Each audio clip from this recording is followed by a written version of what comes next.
Good morning, America. How are you? This is Carlos Saldivia, and our show is Pushback, brought to you by Robert Knorr's Normal America and Pennsylvania Patriot Radio this morning at 10 a.m. We're an hour earlier this morning because we have stuff happening this weekend, and I'd like to be able to introduce you to my co-host, Robert Knorr, and Todd Bartley, who is, as we speak, he is the only one that is within state of Pennsylvania regulations. Good morning, Todd. Good morning, Carlos and Rob, as I wear my Star Wars clone helmet, one of many masks that will be debuting today during the show. Fantastic. How are you, Rob? I'm doing good. Those sort of stormtrooper helmets, that could be what they give as an actual uniform to the people coming to arrest us during Thanksgiving. It's exactly my thoughts. Actually, if you really want to be in compliance, the guys that wear the mask should be wearing a mask, no? Right, exactly. Anyway, my biggest single concern in this election is that the voter fraud allegations will be verified, but nothing will be changed.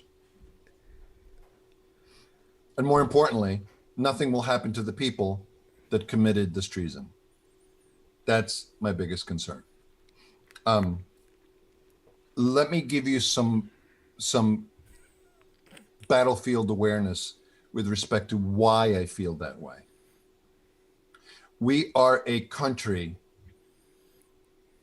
that properly so is the greatest country in the world, in my opinion. We have the biggest heart. We have the most innovation. We are second to none with respect to our work ethic. But what really sets us apart, and if you've been hearing the stories out of Australia this week, with people telling people that they can't leave the house and walk their dogs, literally, in Australia. Of all desolate places in the world, in Australia, they're telling them that they can't take their dog out and for a walk. It's illegal. We're a country of laws. We're not a country of men. We're a country of laws. So all these good things are the things that are on the one side of the scale. And as an immigrant, I can tell you that I appreciate them more than I could ever tell you. And of course, if you listen to my show with Rob and Todd here, you hear me saying this all the time. The other side of the scale is that we're a young country. We're only 230 some years old. We're very, very young as countries go. If you compare us to China, China should be the police of the world, not the United States.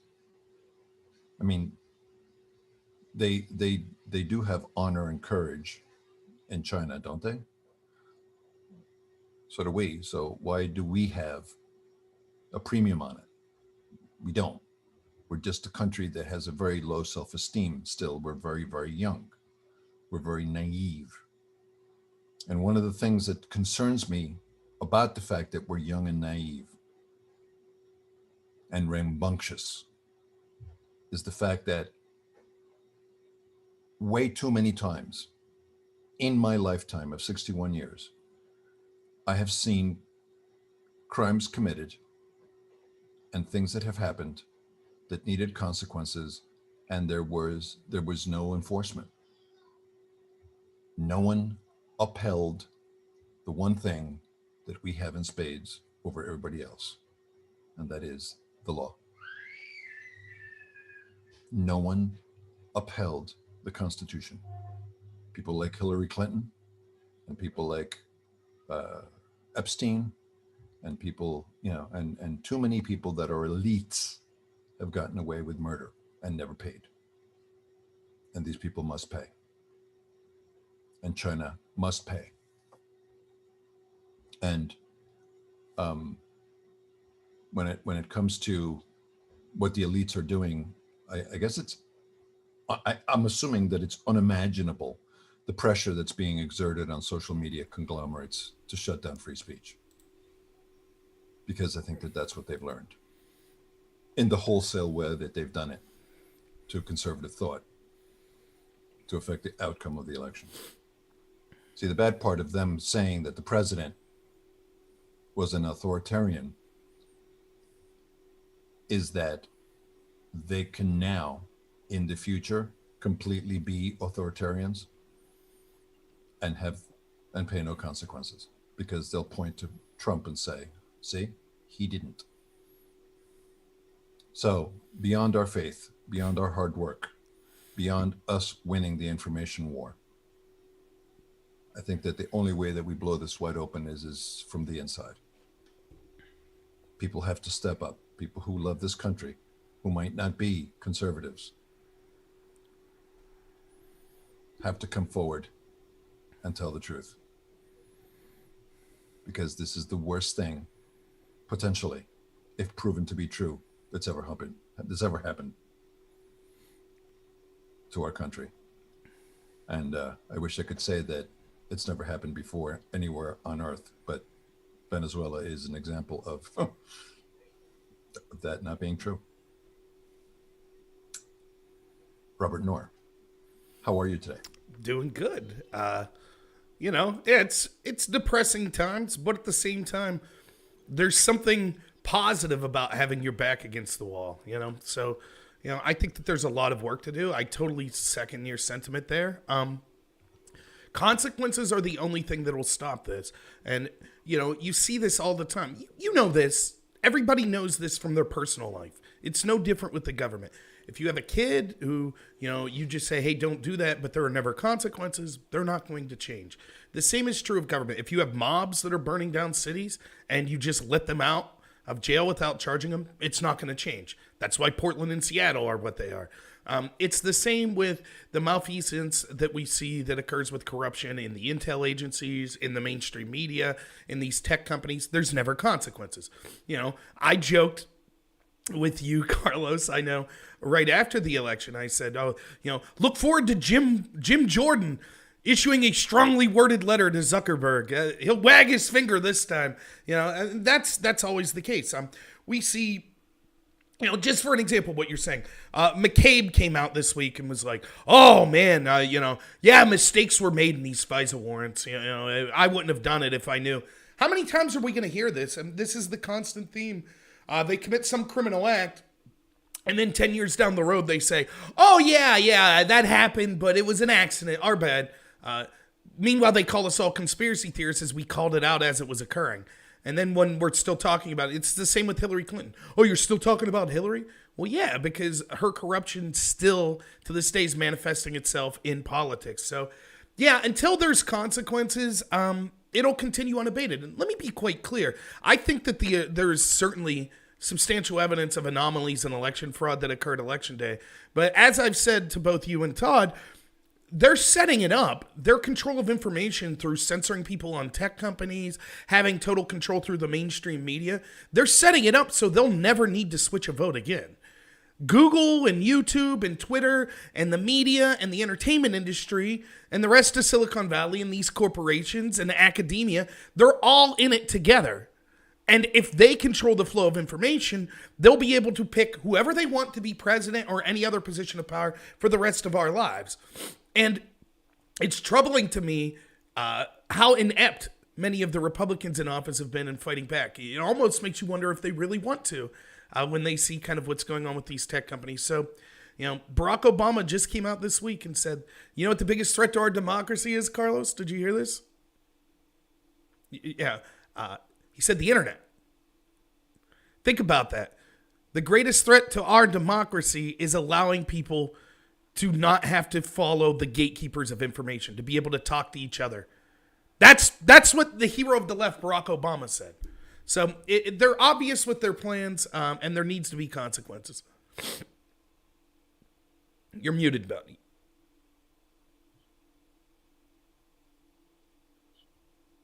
Carlos, you're muted. How are you, Todd? I'm trying not to mask my feelings. I don't know. Is that a Health Secretary Levine approved mask there? It's a mask that I'm wearing in my house. One of many masks that I'm wearing. Is this what they had in mind when they said wear a mask inside your own house? I think so. Yeah. Better be careful. If there's someone especially if there's someone in your house that doesn't live with you. Is that right, Rob? Well, That's right. I got to tell you, this is what it looks like when you wear a mask in your house for a week. This is what your face looks like and your hair. Listen, you better shape up. You keep joking around like this, Levine will send you into a nursing home with all the other COVID patients she forced there. Who's joking, man? I went to the dermatologist this week, and the dermatologist said, "What happened?" I said, "I'm just following orders, doc." So, Todd, you speak to a lot of the government representatives in the state of Pennsylvania. When Rob says that no one is doing anything to stand up to these people, tell me who in the state of Pennsylvania is doing something to fight back, and tell me how they're doing it. So Representative Russ Diamond, who we had on the show, yep. Senator Mastriano, they were supposed to have a hearing with Dominion Voting yesterday, and at 10:30 in the evening, Dominion backed out of the appearance for the hearing that they were going to show up to voluntarily. Mm-hmm. My understanding is now, and the two gentlemen I just referenced are definitely not the source on this. I can tell you that for sure. But there are subpoenas that are going to be issued for those folks to show up and have a conversation if they can get good service on any of these folks, because as we've read the media reports this week, Dominion's starting to pack up shop. Well, and I think that one of the things, by the way, yeah, of course it's Diamond and Mastriano, friends of the show. I mean, if you're in Pennsylvania, you really should support them. There are other state and local politicians in Pennsylvania and elsewhere, you know, but the problem is, I think, more so at the national level, whether it be incompetent. There's a couple, but you both know what I'm saying. But one of the things I think with Dominion that should trouble everyone, I get it. People are saying, oh, it's just a crazy conspiracy theory. How do you explain the fact that Canada refuses to allow Dominion voting? That we saw Senators Feinstein, Klobuchar, and others wrote letters critical saying, or I'm not Feinstein, Warren, of Dominion voting systems and their ability to be hacked. Why are we even, aside from if Donald Trump had the election stolen from him, why are we operating with election systems that are so convoluted and so easy to manipulate? It's not an accident, right? And again, I go back to Glenn Greenwald, formerly of The Intercept, here last week on our show. He tweeted out right before our show, was like, consider this. In Brazil, voting is compulsory, which means basically it's illegal to not vote. Yet they somehow managed in a huge country like Brazil to have all the votes counted within 2 days. They're only at 70% in New York right now. How is that possible? And it's Carlos, you know this. This is the big argument that I get so tired of having. Well, maybe it's just incompetence. Maybe it's not corruption. It's just incompetence. Either way, it's unacceptable in this country that we have election systems that are this ridiculous that it takes this amount of time. Rob, I think you need to watch your tone. I don't know if I'm okay with your tone. Right now. If you need to calm down, right, Rob. Yeah. If you could enable screen share for me, Todd, I want to put something up. It's worse than that, Rob. It's worse than that. And we haven't seen the evidence. Okay. We haven't seen the evidence, but this is, if true, the worst thing that's ever happened to our country. And we haven't seen the evidence. Okay. To the regular person out there that listens to us, you know, the whole entire reason for being on this show is to make things clear. We don't have any evidence that has been presented to us yet. It does not mean that there is no evidence. But if true, there are other things that you're enabling screen share for me, Todd? I'm attempting to, and it's not being very kind to me right now. Okay, So. don't worry. So I'll read it. So there was a tweet. There we go. I got it. It's good. Okay. Fantastic. So there was a tweet from Arthur Bloom, is a guy that has done a lot of different things and runs American Conservative. And I think that he was also the executive at the American Institute of, a think tank in Washington. And this is what he posted this week on November 15th on Sunday, the day after our show last week. Whether or not anything funny happened with Dominion it's clear that the Democratic strategy was change the election rules in the foregoing years through lawfare, and then number two, run an unprecedented number of mail-in ballots through it after they gutted the safeguards with that lawfare. The people that screamed that Russian collusion was affecting our election in 2016 are now saying that that same system is bulletproof now that Biden won. But can either of you guys review some of the things that happened with respect to the laws that were changed to allow mail-in ballots in these states, and then at the last second, like hours before the election, they changed the safeguards and they gutted the safeguards to be able to allow all types of voting, starting with the fact that the number of accepted absentee ballots across the nation, especially in states that are blue, wholesale were basically accepted without question. Whereas before there had been, 4%, 6% of those ballots were being tossed because they weren't filled out correctly. And mind you, with mail-in ballots, the ballot has to be signed on the outside and the entire ballot has to be filled. Is that not correct, Todd? Yes, this is why the folks that live in colder climates wash their clothes in Tide because it's too cold outside. That said, it's a little cold humor there. We got you. Okay, just checking because there were stone-faced reactions. If we didn't laugh, it wasn't that we didn't get it. It was maybe it wasn't that funny. Just saying. We moved up the show by an hour and the jokes aren't funny. Okay, so let's just use Pennsylvania as an example. Right. The conversation that the governor was saying was that we're reaching out to the legislature and the legislature's pushing back and they don't want to allow this to happen. So we're going to run the clock out. So then we're going to do it by executive fiat or by order of the Secretary of State by, changing it by 3 days. And we're going to go to court over it where we know we have a friendly Pennsylvania Supreme Court with a 5-2 advantage, which is exactly what they did.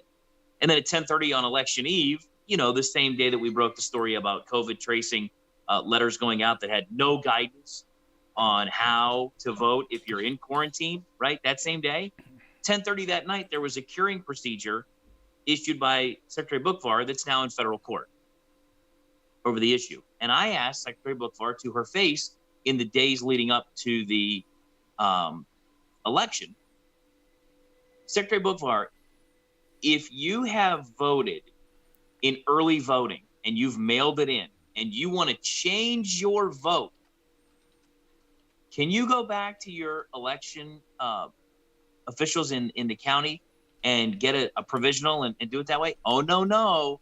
A vote is already a vote. And yet they have this curing procedure on election eve. Right. So, gentlemen, I posit the question to you, and Rob, I yield the remainder of my time to you. When's a vote not a vote, and what's the curing procedure? Well, and we heard Rudy say at the press conference here the other day that in Pennsylvania, they specifically allowed curing procedures in cities where they knew there would be high Democrat voting. But they did not allow that curing procedure in sort of the middle of the state that traditionally goes for Donald Trump and for the Republicans. They called Democrats. Right. So, this is what the irony is, right? Because I brought this up to someone and they said, well, that's a good thing, isn't it? They should be calling people. We want every vote to count. But why only do it in the cities? Why didn't you do that for people that live in Clarion County or Lycoming County? Why didn't you call them? Right? It's clear then, it sounds innocuous. Oh, they were just trying to fix ballots, but you only did it in certain areas. By the way, why did they, the story that we broke on the 24-hour show, why did they not tell people that they were saying they had to be quarantined the proper way to vote? Well, they knew that in-person voting would go heavily towards Donald Trump. So, whoops, just a slip up. Every one of these times, just a slip up. Sorry, we forgot to contact Republican counties and have them cure their ballots. Whoops, just a slip up. Sorry, we told a bunch of people they had to quarantine, forgot to tell them the proper process to go vote on Election Day. And a friend of the show, Robbie Starbuck, tweeted this out. This is from the Washington Post. He gets it. Quote, Michigan rejected around 0.1% of ballots in 2020 versus 0.4% in 2016. Pennsylvania rejected nearly 0.3% this year versus 4.4% absentee ballots in 2016. Nevada halved their rejection rate from 1.6% to 0.75%. Georgia rejected 0.2% in 2020 versus 3.1% in 2018. In other words, in 2016, 2018, the percentage that ballots that were being sent through the mail were rejected were much higher than this time. And this goes to the tweet that you just put forth, Carlos, that the idea was obviously in an unprecedented way to use lawfare to change the way that these elections voting was done. And then all of a sudden, mysteriously, we're to believe, this time everyone filled out their ballots much more. So take Pennsylvania, for example. Why would you, in the most consequential and everyone knew was going to be a ridiculously high turnout election, why would you change the way we vote in Pennsylvania during this election as opposed to a midterm year, where it would be much more manageable, there'd be far less votes, it'd be easier for the system to handle that? But no, you change it in the biggest election. Why is that? And then we're supposed to believe 4.4% of the ballots in 2016 were rejected that were absentee, but only, what was it again? Let me bring it up. But in Pennsylvania, only 0.3% this time. So I'm supposed to believe that this state got the people doing absentee ballots got something like 20 times smarter in the proper procedure to fill out absentee ballots. It just doesn't add up. And it was clear that this was done intentionally. It was clear. And by the way, don't get me wrong, Mastriano, Russ Diamond, fantastic people. There are other fantastic Republicans. Carlos, you know this because me and you both volunteered to help the Trump campaign. They were all, let's push this mail. You remember this? Get people to sign up for the mail-in ballot. Instead of fighting this, they embraced it. Well, this is the predictable outcome. Can I be honest with you? I'm going to be totally honest with you. It chilled my feet. Yeah. It chilled my feet because the idea driving it was we have to be within 5% of the mail-in ballots that the Democrats are going to have. And I'm like, that's the fight you want to have? Not to mention the fact that there are problems with the mail-in ballots and the whole system. But I just want to take 3 minutes and go back and jujitsu one specific statement that we've made here. Curing ballots. Okay, so follow me through here. In Detroit, where there is a lot of people watching, right? There's a lot of people watching inside and out, like they were in Philadelphia, outside the convention center, inside and out. Detroit is telling us that they used the outside protective envelope to call voters to cure votes. Look at me. Okay, just look at me for a second. They called voters to cure votes. You didn't take an empty ballot and fill out the one you wanted and scanned it through the machine 2 or 3 times. You're saying you called the voter to cure the vote. And then when we asked you where those envelopes were, you said that you threw them out. Threw them out where? How did you dispose of them? In the garbage? There was no Republican operatives watching the garbage cans just to get those envelopes? Were they shredded? Were they set on fire? You didn't cure any votes. We weren't born yesterday. You didn't call anybody to cure anything. You filled out another ballot and you ran it through. That's what you do. You don't have the time to call anybody at home to find out how they voted. Stop it. Stop it. At 3 a.m. At 3, it just, and this jujitsu of these issues individually is what adds up to rampant election voter fraud. Well, and that's exactly the point, right? And what did I say going into this election? The reason that we had, if you're listening, said that they were going to steal the election from the president, right? And numerous times. And here's the thing for everyone listening. Yes, I'm a Trump supporter. Yes, I'm a conservative. Yes, I'm a Republican. I ran for office as a Republican, right? However, to me, the most important thing was getting someone in there that wasn't part of the establishment. So I wouldn't have supported a Jeb Bush. I wouldn't have supported a Mitt Romney, because to me, they're no different than Chuck Schumer. They're no different than Joe Biden, right?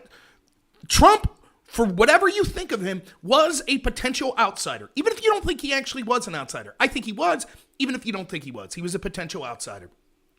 That's why the corruption has been so enormous against him. And I said they believed their own garbage in 2016, the establishment. They believed Hillary had a 99% chance of winning, so they took their foot off the gas. They didn't need to cheat as much. This time it would not be the case. They would cheat in every way possible. It is undoubtable leading into the election, the corruption. We had almost the entirety of the mainstream media refuse to cover stories critical of Joe Biden, with business partners of him, with actual evidence showing potential corruption for Biden and his son. Just refused to cover it. We had tech companies that censored the oldest newspaper in the country that was trying to report on that. We had journalists asking Joe Biden what flavor of milkshake he just got. And then when someone says, by the way, at that same, when Biden's drinking the milkshake, what do you say about the allegations on this laptop? The reporters laugh at that journalist that asked that question. They're more concerned about the milkshake that Joe Biden was drinking. So it's undoubtable these things happen. But what you're saying there, Carlos, is they didn't just cheat in one way, right? They're going to cheat in every way possible. For God's sakes, they put COVID patients in nursing homes in Democratic-controlled states so that they could blame Donald Trump for the deaths of COVID. They were willing to kill old people to try to win this election. That's what they did. If you don't think they're about, pretending to cure ballots, you don't understand the extent these people are willing to go. And I think that, another thing that I think is worth bringing up, how many people, I don't know the exact number now, but of affidavits that they have, hundreds of affidavits, people claiming they saw evidence of fraud or anomalies in this. About 1,000. 1,000? Okay. Consider this. As far as I know, every one of those affidavits was signed by an American. Every single one, right? We had under threat of perjury. That's right. Like Wanda Earp signs affidavits from the Williamsport Area School District. It's an affidavit, and they sign them. We had a 4-year investigation, primarily on the evidence of a British spy named Christopher Steele, and just his word. They never verified the information. They just took the man's word. The entire media took the man's word. They said, "Oh my God, this is serious. Russian interference, Russia collusion with the president." The FBI took his word. The Obama DOJ took his word. Not an American. He didn't sign an affidavit under penalty of perjury. Just one British spy. That's it. We had to stop the country for 4 years based on this man's word. But 1,000-something Americans, and all of a sudden we're told, oh, well, we can't look at that. It's time to just concede, Trump. You're hurting the country. I guess if Trump would have paid one British spy to make allegations against this election and against Biden, then all of a sudden CNN and the New York Times would take it seriously, right? But they just thumb their eye in the face of actual Americans that signed affidavits. Can I prove Look, I can't tell. I'm not going to sit here, neither will Carlos and Todd. I can't prove to you that the people that signed these affidavits are telling the truth. I don't know. Most of them, we haven't even seen the affidavits. Right. But why is we're certainly going to allow the process to take place. That's exactly it. And the problem is the double standard, as always. Right. If we could put the country on hold and have investigations for 4 years over a British spy that never signed an affidavit, that was paid by the Hillary Clinton camp, why can we not take the word of these thousands of Americans that saw possible anomalies? What are the Democratic Party afraid of by leaving the process play through? Sunshine. They're afraid of the sunshine, the antiseptic of the sunshine. So, which brings me back to the primordial question. Okay. The primordial question is always going to be, okay, and I don't want you to respond because I have a follow-up question for you, Rob, here's the primordial question. Why did you stop counting on election night? Michigan, Wisconsin, Nevada, Arizona, North Carolina, Pennsylvania, and Georgia. Why did you stop counting? I have not heard an answer to that question. Well, they told you in Georgia because the pipe broke. Oh, wait, that was a lie. Okay, don't make me hit you in the head with a pipe. Okay? Number two, and here's the real question that I need you to take 2 minutes, take a deep breath, take a glass of water, and explain to our audience what we already know, but they need to have a complete discernment. When you say establishment, Rob, exactly what do you mean by an establishment figurehead or politician? You mentioned Jeb Bush, but give us tell us exactly who you think those people are, and give us an example of why they're bad for our system. Okay. When I say establishment, I'm talking about the people that really run the country. The sad truth is that your vote doesn't matter 99.9% of the time. Our opinions don't matter. What the establishment is are people that are permanent Washington class. I heard someone describe this as all the establishment is, or the deep state, or whatever you want to call it, is this. In Hollywood, they understand that when you're an actor, you go there, and when you leave, guess what? The studios are there long before you get there. They're there long afterwards. That's what the establishment is. Politicians come and go, but the people that really control the show, those mechanisms stay forever. So the people I'm including are Republicans and Democrats at the highest level that agree on basically everything. They just agree on wanting to keep power. This would be your Lindsey Grahams, your Mitch McConnells, your John McCains, your Jeff Flakes, and on the other side of the Pelosi's, the Pelosi's, the Schumers, the Bidens, the Hillary Clintons, the Obamas, those type of people. But it's also people that run the government that aren't elected, such as unelected bureaucrats in the FBI and the CIA, like Comey, Brennan, Clapper, such as people at the State Department, like Vindman, Yovanovitch, that lady. Those type of people that really run our foreign policy. Remember, we just had a story break last week that we had generals admitting that they lied to Trump about how many troops were in Syria, because even though our commander-in-chief said bring the troops home, the generals decided the policy. You know, those generals you didn't vote for. So they lied to our president who said, I want to pull troops back. By the way, and then they bragged about it. That's right. Did you notice those generals and the establishment, Republicans and Democrats right now, and the media and the academic class and the tech company? All of a sudden, they're all real concerned that Trump might bring troops home from Afghanistan before he leaves office. Isn't that funny? The party of peace, right? You're the xenophobe. You're a Trump supporter. You're a xenophobe. But they want forever troops in all of these countries around the world. Isn't that funny? And so it's not just those unelected officials. It's also corporate oligarchs, people like Bezos, Zuckerberg, George Soros, wealthy elite people that pay off these politicians. And it's also places like the tech companies. These are all members of the establishment. Now, the media goes along with this. No, what it really means is just the people that really run the show. If these people run the show and they get to pick who the president is or who the important Congress people are, it doesn't matter what issue you have. You might be listening to me, Carlos, and Todd right now saying, these people probably disagree with me on climate change policy, so they're terrible people. Guess what? I'm here to tell you, your opinion on climate change policy is irrelevant. You better hope the CIA agrees with you. You better hope that Jeb Bush agrees with you and Chuck Schumer agrees with you, because your vote doesn't matter. And they will censor opinions they decide. Look, it's going to be a harsh truth. Our friends on the left are about to find out. Because once they get rid of us undesirable conservatives off all these social media platforms, guess who's next?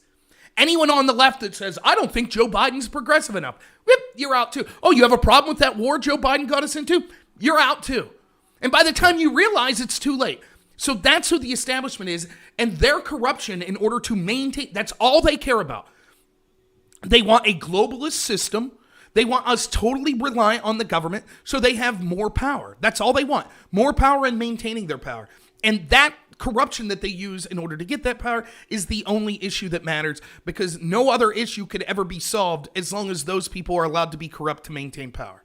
Right, and which is how we get lockdowns. So, Todd, time to change your mask. So, Rob, we're and that's I've been why, told this one's the scariest one of all. Go ahead. That's and what we're trying to do, folks, what we're trying to do with this show is we're trying to actually make a difference. We're actually trying to make the difference that the establishment thinks we can't make. And we do that by having better information and being more well-informed. Okay. Your thoughts, 15 seconds on how shocking it was to hear the lack of nuance from Representative Crenshaw regarding Afghanistan troops. I mean, even Tulsi Gabbard wanted to slap him, right? Yeah, I mean, look, the truth is Crenshaw, and for all the good things he says, he's a neocon war hawk, right? And in my opinion, and these people never have nuance. Did you ever watch the movie JFK? I love that movie with Kevin Costner. And at the end of it, he's talking about, the government could prove to you that an elephant can hang off the side of a cliff with his tail tied to a daisy. Like, that's how these people are. They can tell you in every given situation. This time it's different. This time we need the troops there. It's every single time. And so, I'm sorry. Like you were saying in March with COVID, this time is essential. This time is absolutely essential. Okay. Don't worry about the future, but we need to lock down now, because right now people could die. And it's always ignore our hypocrisy, right? Ignore the hypocrisy. Oh, this time it's climate change is another example. I had this debate the other day. There's a consensus. There's a consensus on climate change. I'm like, really? Can you tell me when the consensus is of how much we need to reduce emissions or we're all dead? There's a consensus, right? Right. Well, and I'm like, what about the fact that they've been wrong? These climate experts have been wrong. I can go back and find 30 examples of them claiming the sky is falling since the 50s. Remember I'm not old enough to remember, Carlos, maybe you could tell us. In the 70s, wasn't there a consensus that a new ice age was coming? Was it? Yes. That was the consensus, right? That was in the 70s. So and 80s, yes. Every time you bring this up, you're like, okay, so they've been wrong 20 times, but this 21st time, give up all your rights. They're going to be right this time. It's going to be the same with COVID. But it was a selling point for me, because I was a hockey player, and I'm like, more frozen lakes are better. Sounds good. Yeah. That's why you're such a big supporter of the Green New Deal to fight global warming now, right? Absolutely. I see that Todd's shaking his head, but I do have a question for Todd. Todd, when I played sports, one of the hardest things for me to try to get my head around, and you got to understand, I was a young man, so you thought like a young man, but the takeaway that I got from it as a young man and living through it is, A players don't put up with B player bullshit. Okay, so if you're in the culture where the boss allows B players to run around and control the culture, where there are A players that all they do is perform, explain to me, why is it that the press corps in Harrisburg allows the governor to get away with murder? And more so, why does the press corps allow the Biden-Harris campaign to get away with the murder that they get away with? I mean, how is it possible, from a journalist's point of view, that Kamala Harris never did a press conference since she was picked as the vice presidential candidate? How can that possibly be?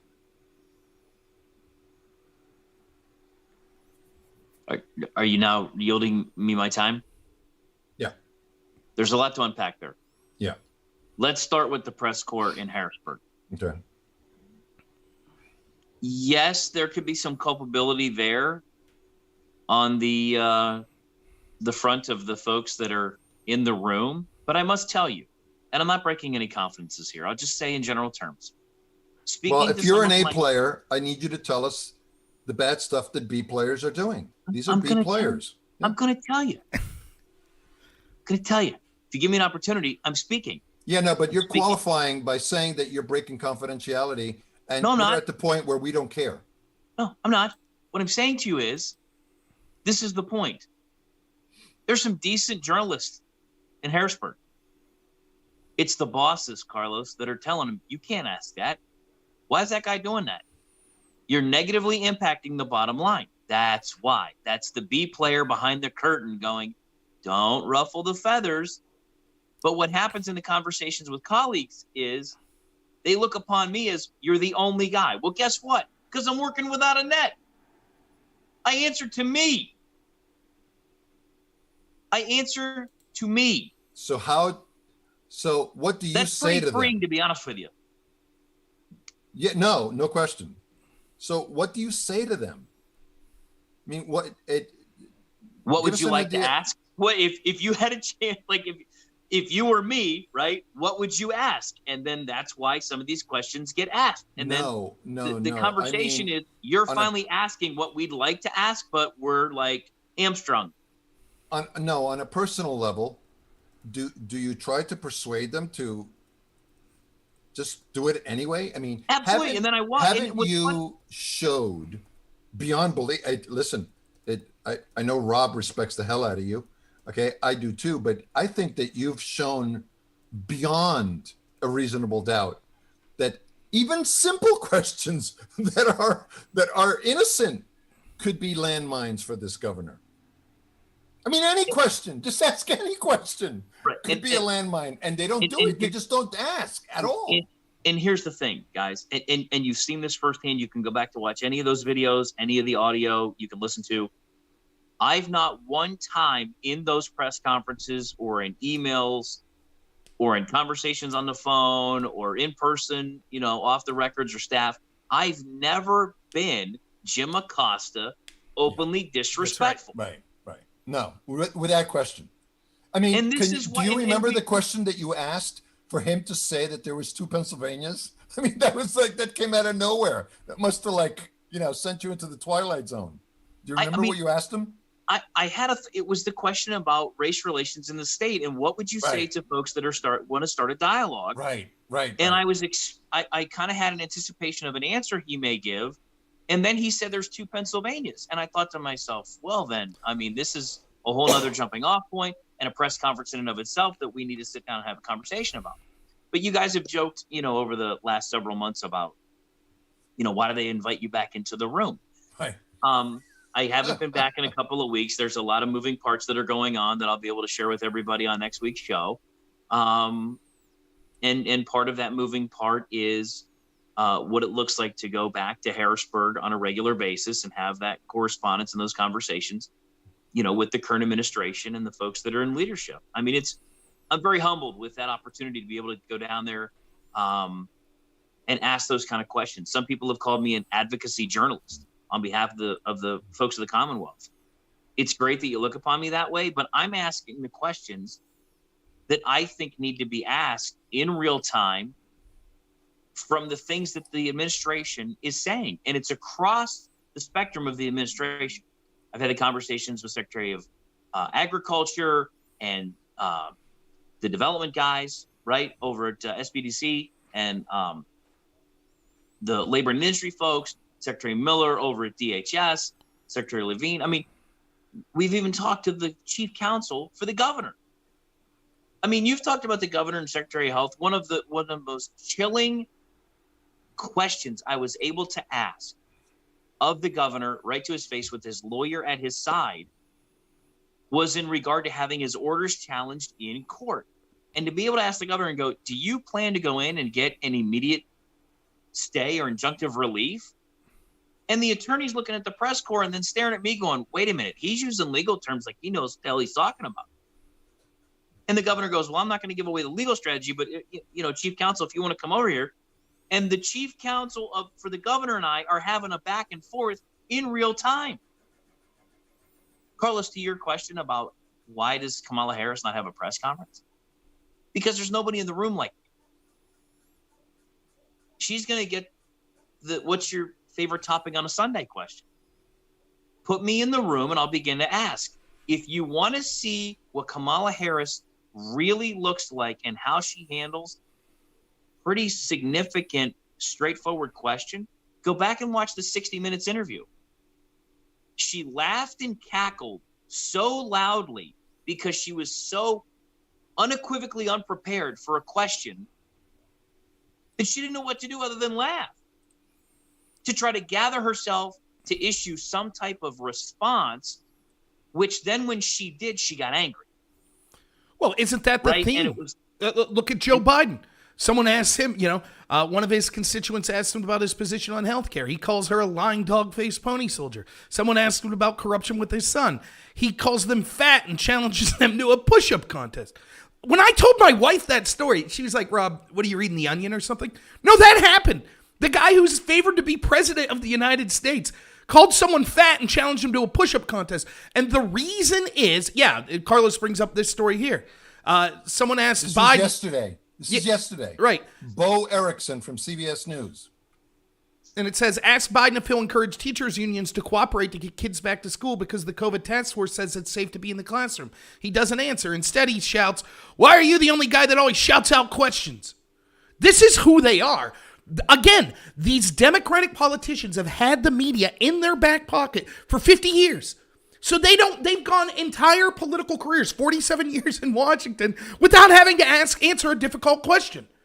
That's who they are. And so when Kamala Harris or Joe Biden or Governor Cuomo, did you see that the other day? I mean, the question asked to Governor Cuomo was just quite simply, are schools going to be open tomorrow? Because we're getting mixed messages. He flipped out. He starts screaming at the person. Can't you read the policy? It's clear. You know what's going on. And then another journalist, shocked, is like, actually, Governor, I don't think that was an unreasonable question. Of course you'd say that. The question was, are schools going to be open tomorrow? That's it. He didn't say. And then hours later, they closed the schools down in the state. Right. Hours. And during that press conference, I was getting text messages. Are you there? Are you there? Are you there in that press conference? I'm like, what press conference are you talking about? Yeah, people actually thought I was there. And this is what the question I have, Todd. Well, I have two points, but I'll just ask this one first. Given what you said, that a lot of reporters understand this, but they're kind of hamstrung by the places they work for, how long are they going to be willing to take hostile treatment from when they ask any sort of semblance of a real question from a Biden administration, from a Cuomo, administration in New York, from Tom Wolf? Now that they don't have Trump to kick around, how long are they going to be able to accept that you're just dirt now? Do you understand that, average journalist? You're just dirt. You were heroes when you were questioning Donald Trump. But now, if it's going to be Democrats, you better keep your mouth shut or you're dirt. How many journalists are going to be willing to continue this career knowing I just have to sit here and be a punching bag now? Well, first of all, you're not going to get regular press briefings out of that particular administration. Right. They're going to tell you what they want you to know when they want you to know it. Right. Which is what they're doing now, right? Right. That's the first part of it, right? This whole office of president-elect deal is gone once he takes office. It's gone. You're going to get a press secretary or deputy press secretary at the podium, and it's when they, deem that you need to hear certain things, and then there's going to be the talking points, and then you're going to have the complicit media going, what's for lunch today in the cafeteria at the White House? And that's the kind of questions you're going to get. Right. Right. And you're not going to be able to ask whether they're wearing an armband in front of the, whether the press secretary's wearing an armband. Real quick, to your point, Rob, that's what's going to happen, in my humble opinion. You're not going to get an inquisitive media, and then the first person in the press corps that goes off the reservation and starts asking those kind of questions, two things will happen. One, they won't call on them again. Two, their credential gets yanked. Right, and this is the point I wanted to make, and obviously this doesn't apply to you. I understand their extenuating circumstance, particularly in Harrisburg, with a lot of these journalists whose outlets won't leave them ask difficult questions. But At what point do us normal people that rely on a free press, and to inform us, at what point do we say we don't care what your extenuating circumstances are? Yeah, how many Americans have lost their jobs because of COVID? Yeah, how many people have made sacrifices? So how do we tell those people, oh, but understand these journalists would do the right thing, but they're afraid about losing their jobs? Well, at this point, every American's afraid about losing their job, and most of them are doing the right thing. So, what do you say to your fellow journalists? It's like, you understand that the people are going to soon, your excuses aren't going to be enough. They're going to say, we don't care that your boss said you couldn't report the truth. We no longer trust or respect you because regardless if it's your fault or your employer's fault, it doesn't matter to us anymore.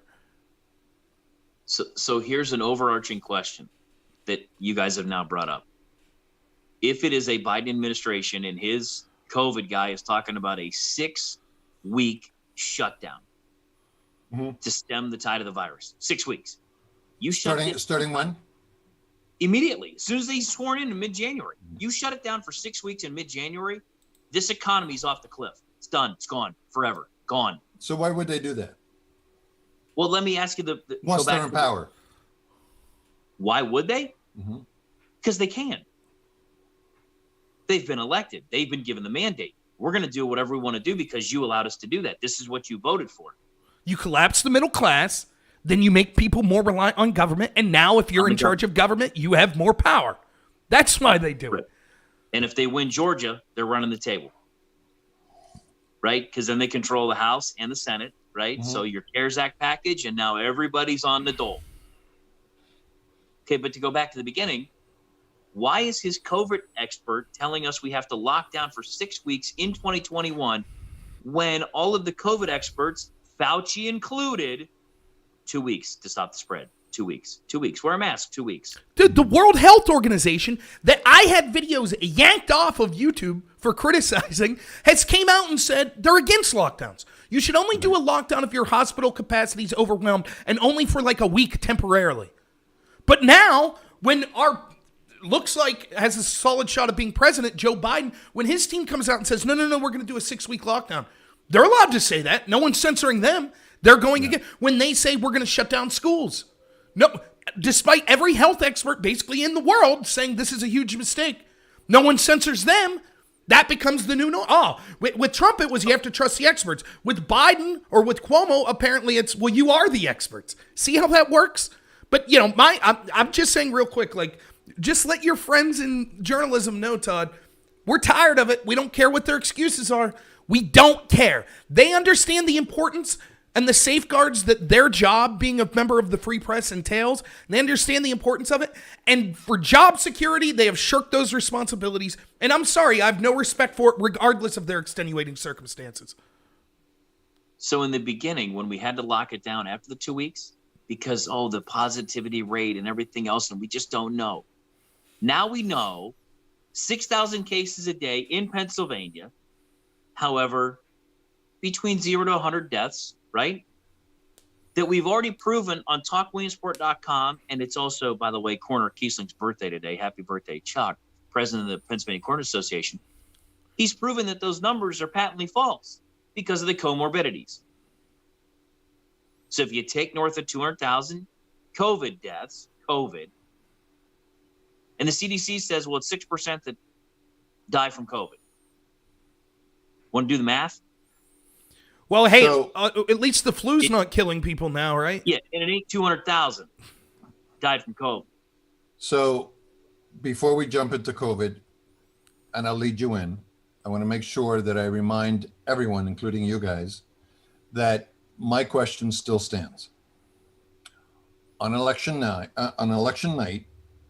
I would like to have someone explain to me why you stopped counting in 6 states at 11:30 at night. Sidney Powell answered that this week. Without proof.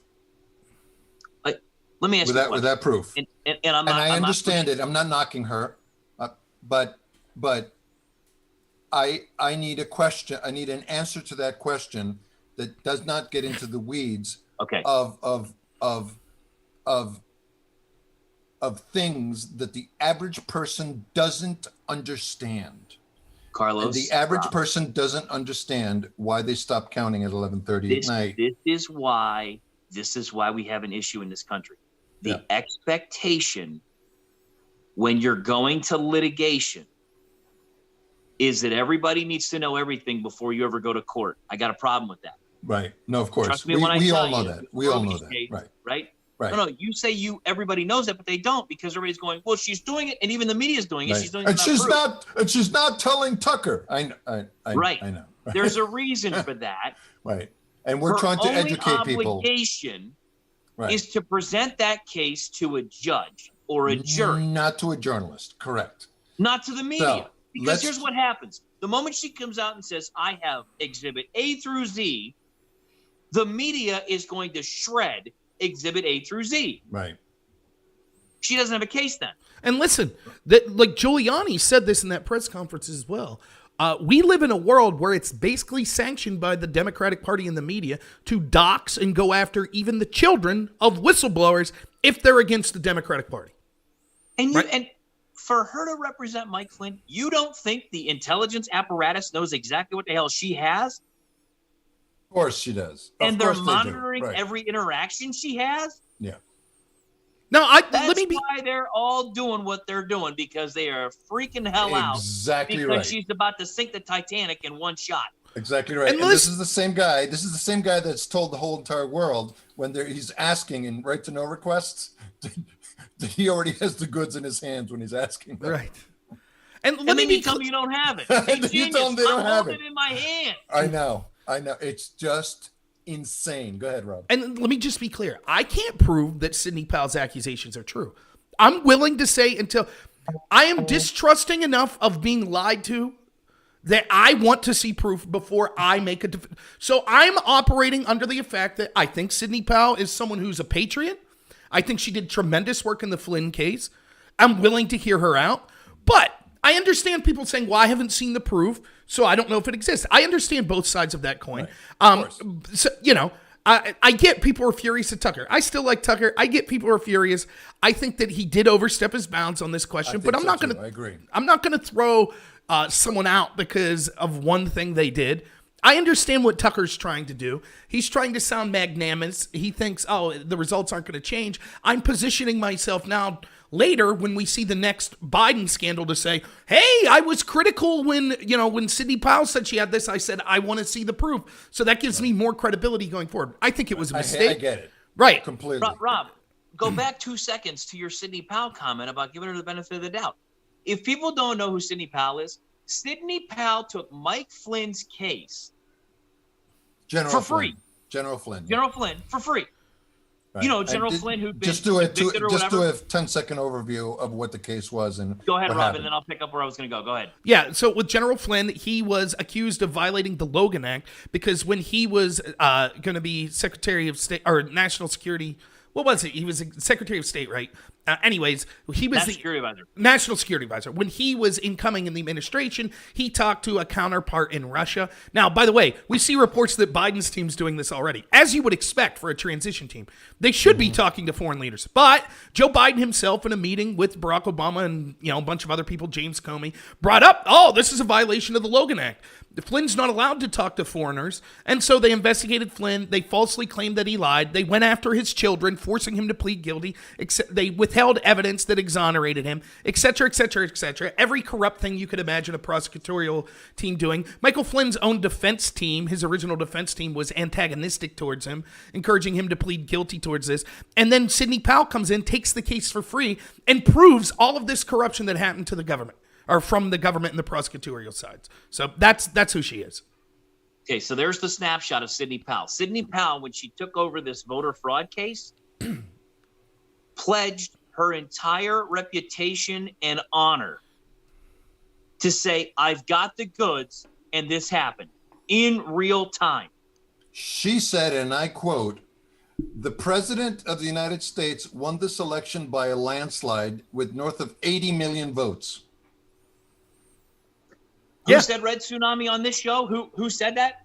I think it was Rob. No, maybe it was you. But look, here's the thing.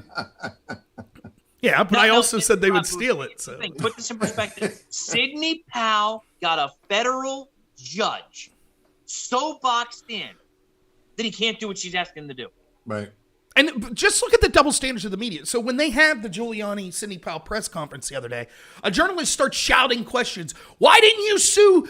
Why didn't you sue for audits in places in Wisconsin, in the states where Dominion was used? Why didn't you? Why didn't you? And they're like, we'll get to your question. And so when they eventually get to the question, they say, well, it's because Wisconsin system is different. And first you have to file sort of this kind of motion, and we think we'll win that. If not, then we'll file the lawsuit.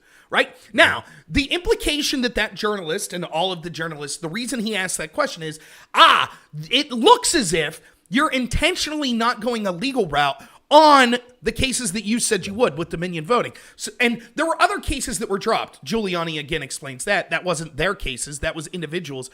But anyways, the implication is you are doing things that would make the average person scratch their head. Now, it wasn't true, as Giuliani explained. Let's see if the journalists are willing to not employ a double standard. So, as Todd correctly identified earlier, we know that Dominion had an opportunity to speak to Russ Diamond, Mastriano, and other people in the state government of Pennsylvania. Did they show up? No. They backed out and lawyered up. Now, if the media is going to say, well, we're looking at what we think is anomalies in Giuliani's behavior, therefore that proves something shady's here, where's their microscope looking at Dominion? Right? Where are they all of a sudden? Now, is that proof that Dominion's guilty? No. But if the media is going to play this game and say, well, we're looking at the behavior to see if it suggests that there's some admission of guilt or some admission of wrongdoing, so we're going to look at Giuliani, we're going to look at Sidney Powell. Okay, they accepted that and they answered your questions. Where's Dominion? Are the journalists out there today asking Dominion, why'd you back out? They probably can't even find Dominion. Right, exactly. So, spare me, again, I'm sorry. They are Dominion. Right. Well, that's the problem. And I'm just saying, again, and so if you're out there and you're listening, I'm with you. I don't know the first thing about technology. I couldn't tell you about potential mechanisms or technology that's flipping votes and things like that. I can't speak to that. I'm taking the word of Sidney Powell. I'm admitting I haven't seen the proof. I'm admitting she could be mistaken. I'll admit all of that. But what I can do is see the clear double standards being employed. And so if you're an American and you're like, I don't understand this whatsoever, ask yourself this. Why is it that almost everyone in positions of power, the media, the tech companies, you know, every time you tweet something about election fraud, the tech companies put up, this could be misinformation. Academia, all these institutions, why are they engaged in yet another double standard? And at some point you have to understand, I hope we get to COVID. I have so much to say on this. How many times are you going to listen to these people in positions of power be hypocrites before you say, you know what, I'm not just going to take what they say at face value anymore? Well, we are getting to COVID. Before we get to COVID, I want to bring up something that happened last week, and I want to clarify something for our listeners and for people who are listening now. We're passionate people, and last week we got into a tete-a-tete over socialism. And I was trying to communicate one thing badly, and I should have been more clear. I want to make sure that everyone understands that the passion that is in this show is real. And Rob got upset at me because I brought up the fact that we were... I wanted to expand the idea of what would happen if these people had a leader. And in reviewing the tapes this week, I realized that, and you know, listen, we're all human. And I kind of knew this anyway, but the passion that Rob was bringing into the fact that it doesn't matter if they had a leader. Okay. And I actually the conversation that I was trying to bring was going in a different direction than that per se. But I wanted to give Rob an opportunity to in a more concise way, talk about his very real life concerns about what he sees in our culture right now and why they're already here. They're not coming. They're already here, and why you're so alarmed by it. I agree, but only you can be as eloquent as you can be. But you only got a minute. That's fine. And let me just first say, of course we're going to disagree, right? That's what makes us interesting. And I don't think we disagreed. I was trying to make a point. Yes. But it hit on something that I think is very important to you, and I want you to make sure that you're able to say that clearly. Yeah. So we're not going to be the type of people that will never argue with each other. That's what makes us interesting. So, and obviously there's no hard feelings. Here's the deal, right? Like, how do I want to say this? The corruption's here to the point where, they're so effective that they've convinced the most staunch anti-war activists I knew in 2005. They've now convinced them to say that I'm a racist for wanting troops to come home. That's power you can't imagine. That's unbelievable. Unimaginable power. Let me tell you where I've been. People have been asking me. I didn't do a video all week. I was running escort driver for my father-in-law, truck driver who drives oversized loads, delivers houses, modular homes. You were getting wealthy and rich. I was not. I was helping out a family. I didn't really get paid much. So, but here's the deal. Winning life's lottery, Rob. Let me just put it this way: of talking to truckers all week over the CB, right? They're devastated. They know. See, the media and the academic circles will have you think those are dumb people. They're not. They might not have the fancy college education, but they're some of the smartest people I know. You know what they see? They know it. They're done. Their livelihoods are over. They're going to continue to get screwed over more and more until they're totally replaced by automated vehicles 20, 30 years down the road. There's this song I like, a Hank Williams Jr. song. It's called Dinosaur, right? Should have died out a long time ago, right? That type of person. That's who we are. That's what America, that's what I see occurring right now. We are irrelevant. Those of us that work 9 to 5, that work 60, 70 hours a week, we're irrelevant. We're looked at as trash. LeBron James and people of their ilk, some of the wealthiest people in the history of the world, they complain about us. The deal that the average American wants, the deal's so skewed against every one of you out there that's a hard worker. It's so skewed against you. You go to work 60, 70 hours a week. People that are scamming the system, they get ahead much quicker than you. You work and work and work, and you're always paycheck to paycheck, right? Yet you don't complain. That's fine. You just want to be left alone. Just leave me alone. I don't want the government telling me I can't go to Thanksgiving dinner. That's it. I don't want the government telling me that I can't go to my job or that I can't go to the bar for a drink after I put in 10-hour shift. That's all I want. And that's being taken away in real time. And no one's standing up. It's just being taken away. And despite them just saying, I just want to be left alone, that's not enough for the elite. They still have to blame that average person. I mean, think about this. This person goes to work 9 to 5 every day, still getting Lakers tickets, still go and watch LeBron play. And does LeBron say, thank you very much. Thank you so much for working and making this country operate and spending your hard-earned money so that I could be a multimillionaire. Thank you. Is that what he says? Right. No, he says, you're garbage. Right. That's what the Democratic Party says. That's what many in the establishment Republican Party say. Right. We're bad people. And that, to me, gets my blood boiling so bad. Where it's like, instead of saying, you know what? Yeah, thank you. The system, it's set up where priorities seem to be that if I'm a wealthy celebrity or I'm a CEO of a company, I get incredible riches and get to live like no one in the history of this country or in the history of the world ever. Instead of just saying thank you and that being it, they need to take all that money and still crap on the American people.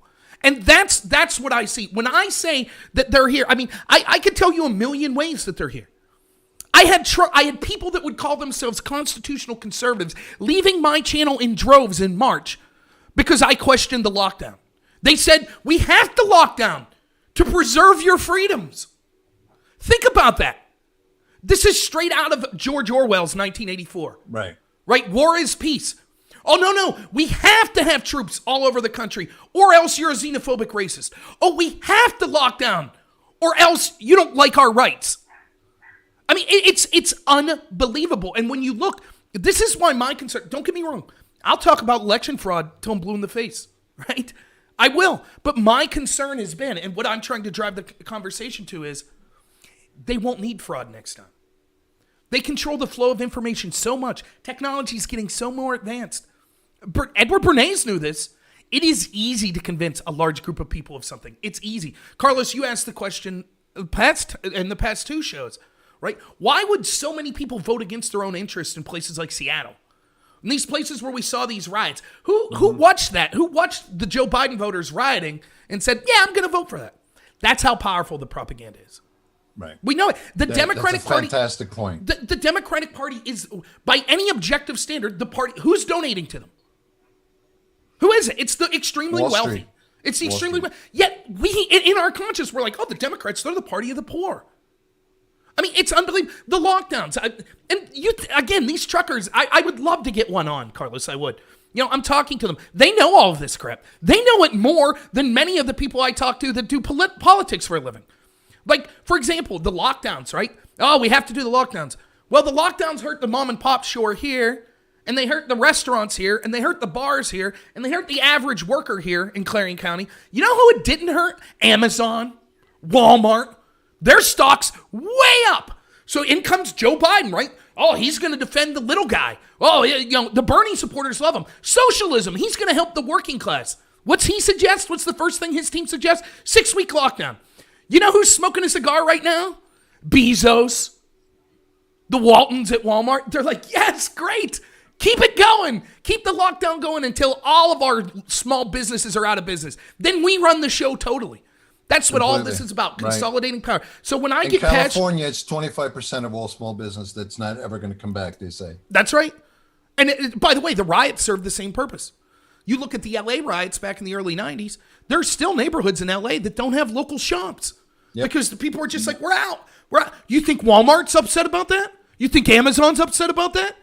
Of course not. So when I get so passionate, it's because, and I'm not talking about just people that look like me or live in my area, the inner city, people that live in the suburbs, anyone who just wants to do the right thing. I see that way of life. What is it that I say all the time, Carlos? What's the introduction video to my channel? The thing that makes the United States of America the greatest country in the history of the world is that our founding fathers focused on the individual. Individual rights. Yep. The individual rights and freedom. And our country is scrapping all of that. You can't even have Thanksgiving. Technically, we're probably breaking orders right now. Christmas is probably not going to happen. Where's our That's masks? a direct quote from Dr. Fauci. Right. Though he did say that Santa Claus is immune. Did you see that? Fine. Thank God that Santa Claus is immune. So let's move on to COVID. So in the spirit of what Rob just said, here's what I'm going to tell you. If you haven't missed a paycheck in the entire last 9 months, I don't care what you think about the lockdowns. If the lockdowns worked, why do we need another one? I spoke directly to Coroner Kiesling, and I asked him, is the rise in cases for COVID the flu or is it COVID? And he said to me directly, he said, as a matter of fact, I'm going to go directly to my text and tell you exactly what the coroner said. He said, Carlos, without reporting all COVID-19 deaths to the coroners and without autopsying the deceased, the true cause of death is anyone's guess. Many of the people that are dying with COVID positive tests, but that's not the sole reason for being deceased. Here's the problem with the numbers, guys. Here's the problem. Unless you do an autopsy, you can't confirm that they were really COVID deaths. So 250,000 people died. That's it. You can't prove that they died of COVID. That's how powerful the information is. They don't even report the COVID deaths to the coroner in Lycoming County. He doesn't get to autopsying them. So I ask you, Rob, you first. If a COVID tree falls in the forest and no one is there, does it actually make a noise? Todd, maybe you could play along with me. Pretend to just be objective. I hope you are objective, but just answer a few questions. Wear a mask. Be as objectively as possible. And like, would you say that there is no way of you or anyone else knowing if all of these deaths that have been labeled COVID deaths were actual COVID? Carlos or Todd, that's a fair statement, right? Well, and there was a motorcycle death. Ask me that again. There was a motorcycle death in Lycoming County. Yeah. And it was classified a COVID death. Right. Yeah. So the guy died in a motorcycle accident. And what I'm trying to get, the information I'm trying to get from the coroner is there a serology test that can be given to someone who's dead to see if they have COVID? Because that's the only way they're doing it, right? Well, but so yes, you point to those specific examples. But even those examples aside, Todd, you would say you're just taking the word of the people telling you 200-something thousand have died, correct? You have no way of independently verifying. Correct. Right. Yeah, because they've cut the corners out of the whole equation. How are you supposed? And Chuck's spot on, man. And I actually saw a video of what the PPE requirements were going to be to actually autopsy or prepare a body for burial that was COVID positive. So I've seen the evidence out there. You look like an astronaut, right? Whatever you do, stop. Okay, so given that we now know that, right? So now you're taking the word of medical experts and the people that are telling us, right? That's the same position that 99% of Americans are in. We have to trust these people. That's it. How can we? Well, here's the question. How would you reasonably trust people that tell you, by the way, you have to stay home, you have to wear a mask, you can't go to your job, you can't go to church, you can go to the liquor store, you have to close down the school. I read this story in Rhode Island yesterday, right? Schools will be all closed down in Rhode Island in December.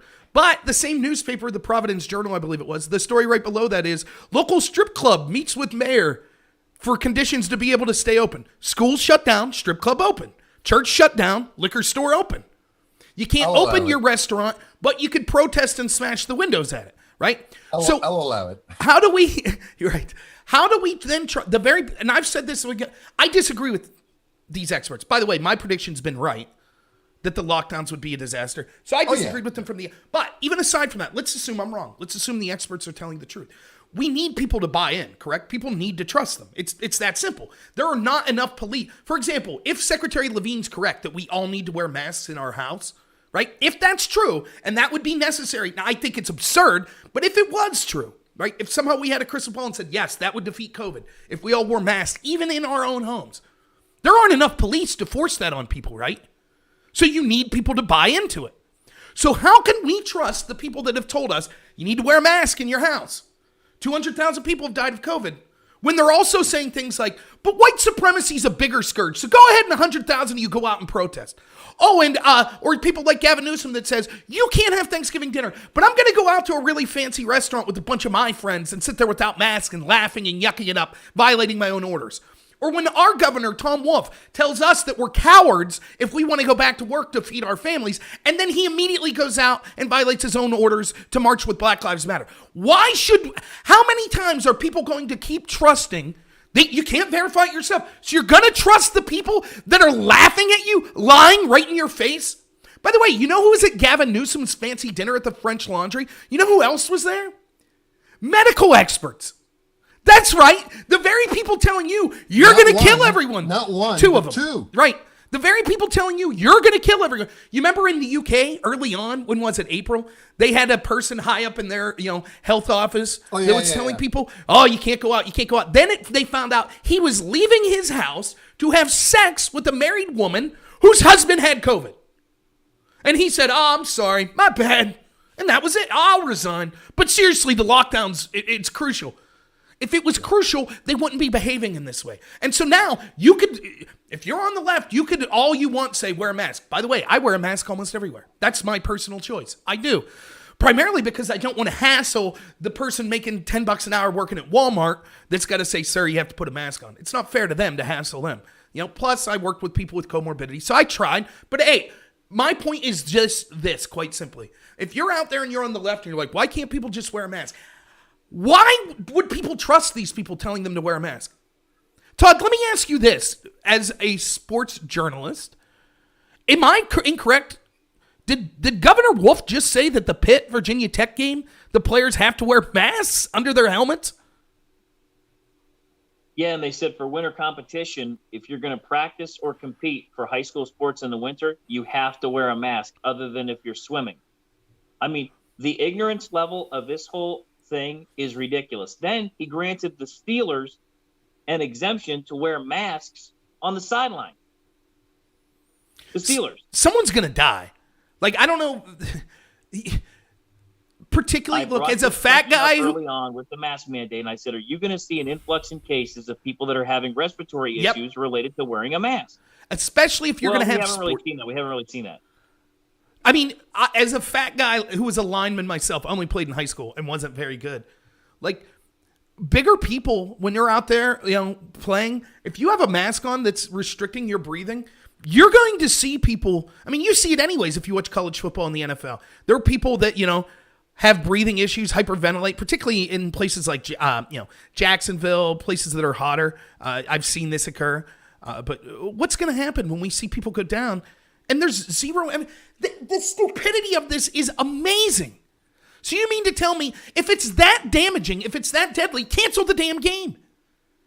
There's grown men sweating, perspiring, bleeding, spittle going everywhere, every single play. And you're saying, well, as long as you have a mask, it's okay. If it's that dangerous, just say we're going to cancel the game. Instead, you're going to put people's health in more jeopardy by saying, well, you could play, but you have to have something that restricts your ability to breathe.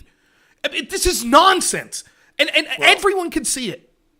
And in the spirit of trying to fight the information war, there should be a Twitter warning for anyone that says, based on what the coroner in Lycoming County said, for anybody that says that there's 250,000 deaths, there should be a Twitter warning on that, okay? Because that's not accurate, okay? Based on what the Lycoming County coroner said. And the CDC. If you can't prove that they died, if you can't autopsy them and prove that they died of COVID, it's not a COVID death. That's number one. Number two, the Inslee lockdowns started today's Saturday, Wednesday night? At midnight? Midweek. Yeah, midweek. I don't know the exact day, but yeah. For 30 days, he's shutting down the whole entire state. Is it the role of government, do you think, Rob, to cure COVID? Is it the role of government to cure the common cold or the flu? Is that their principal role? No. I mean, obviously, no.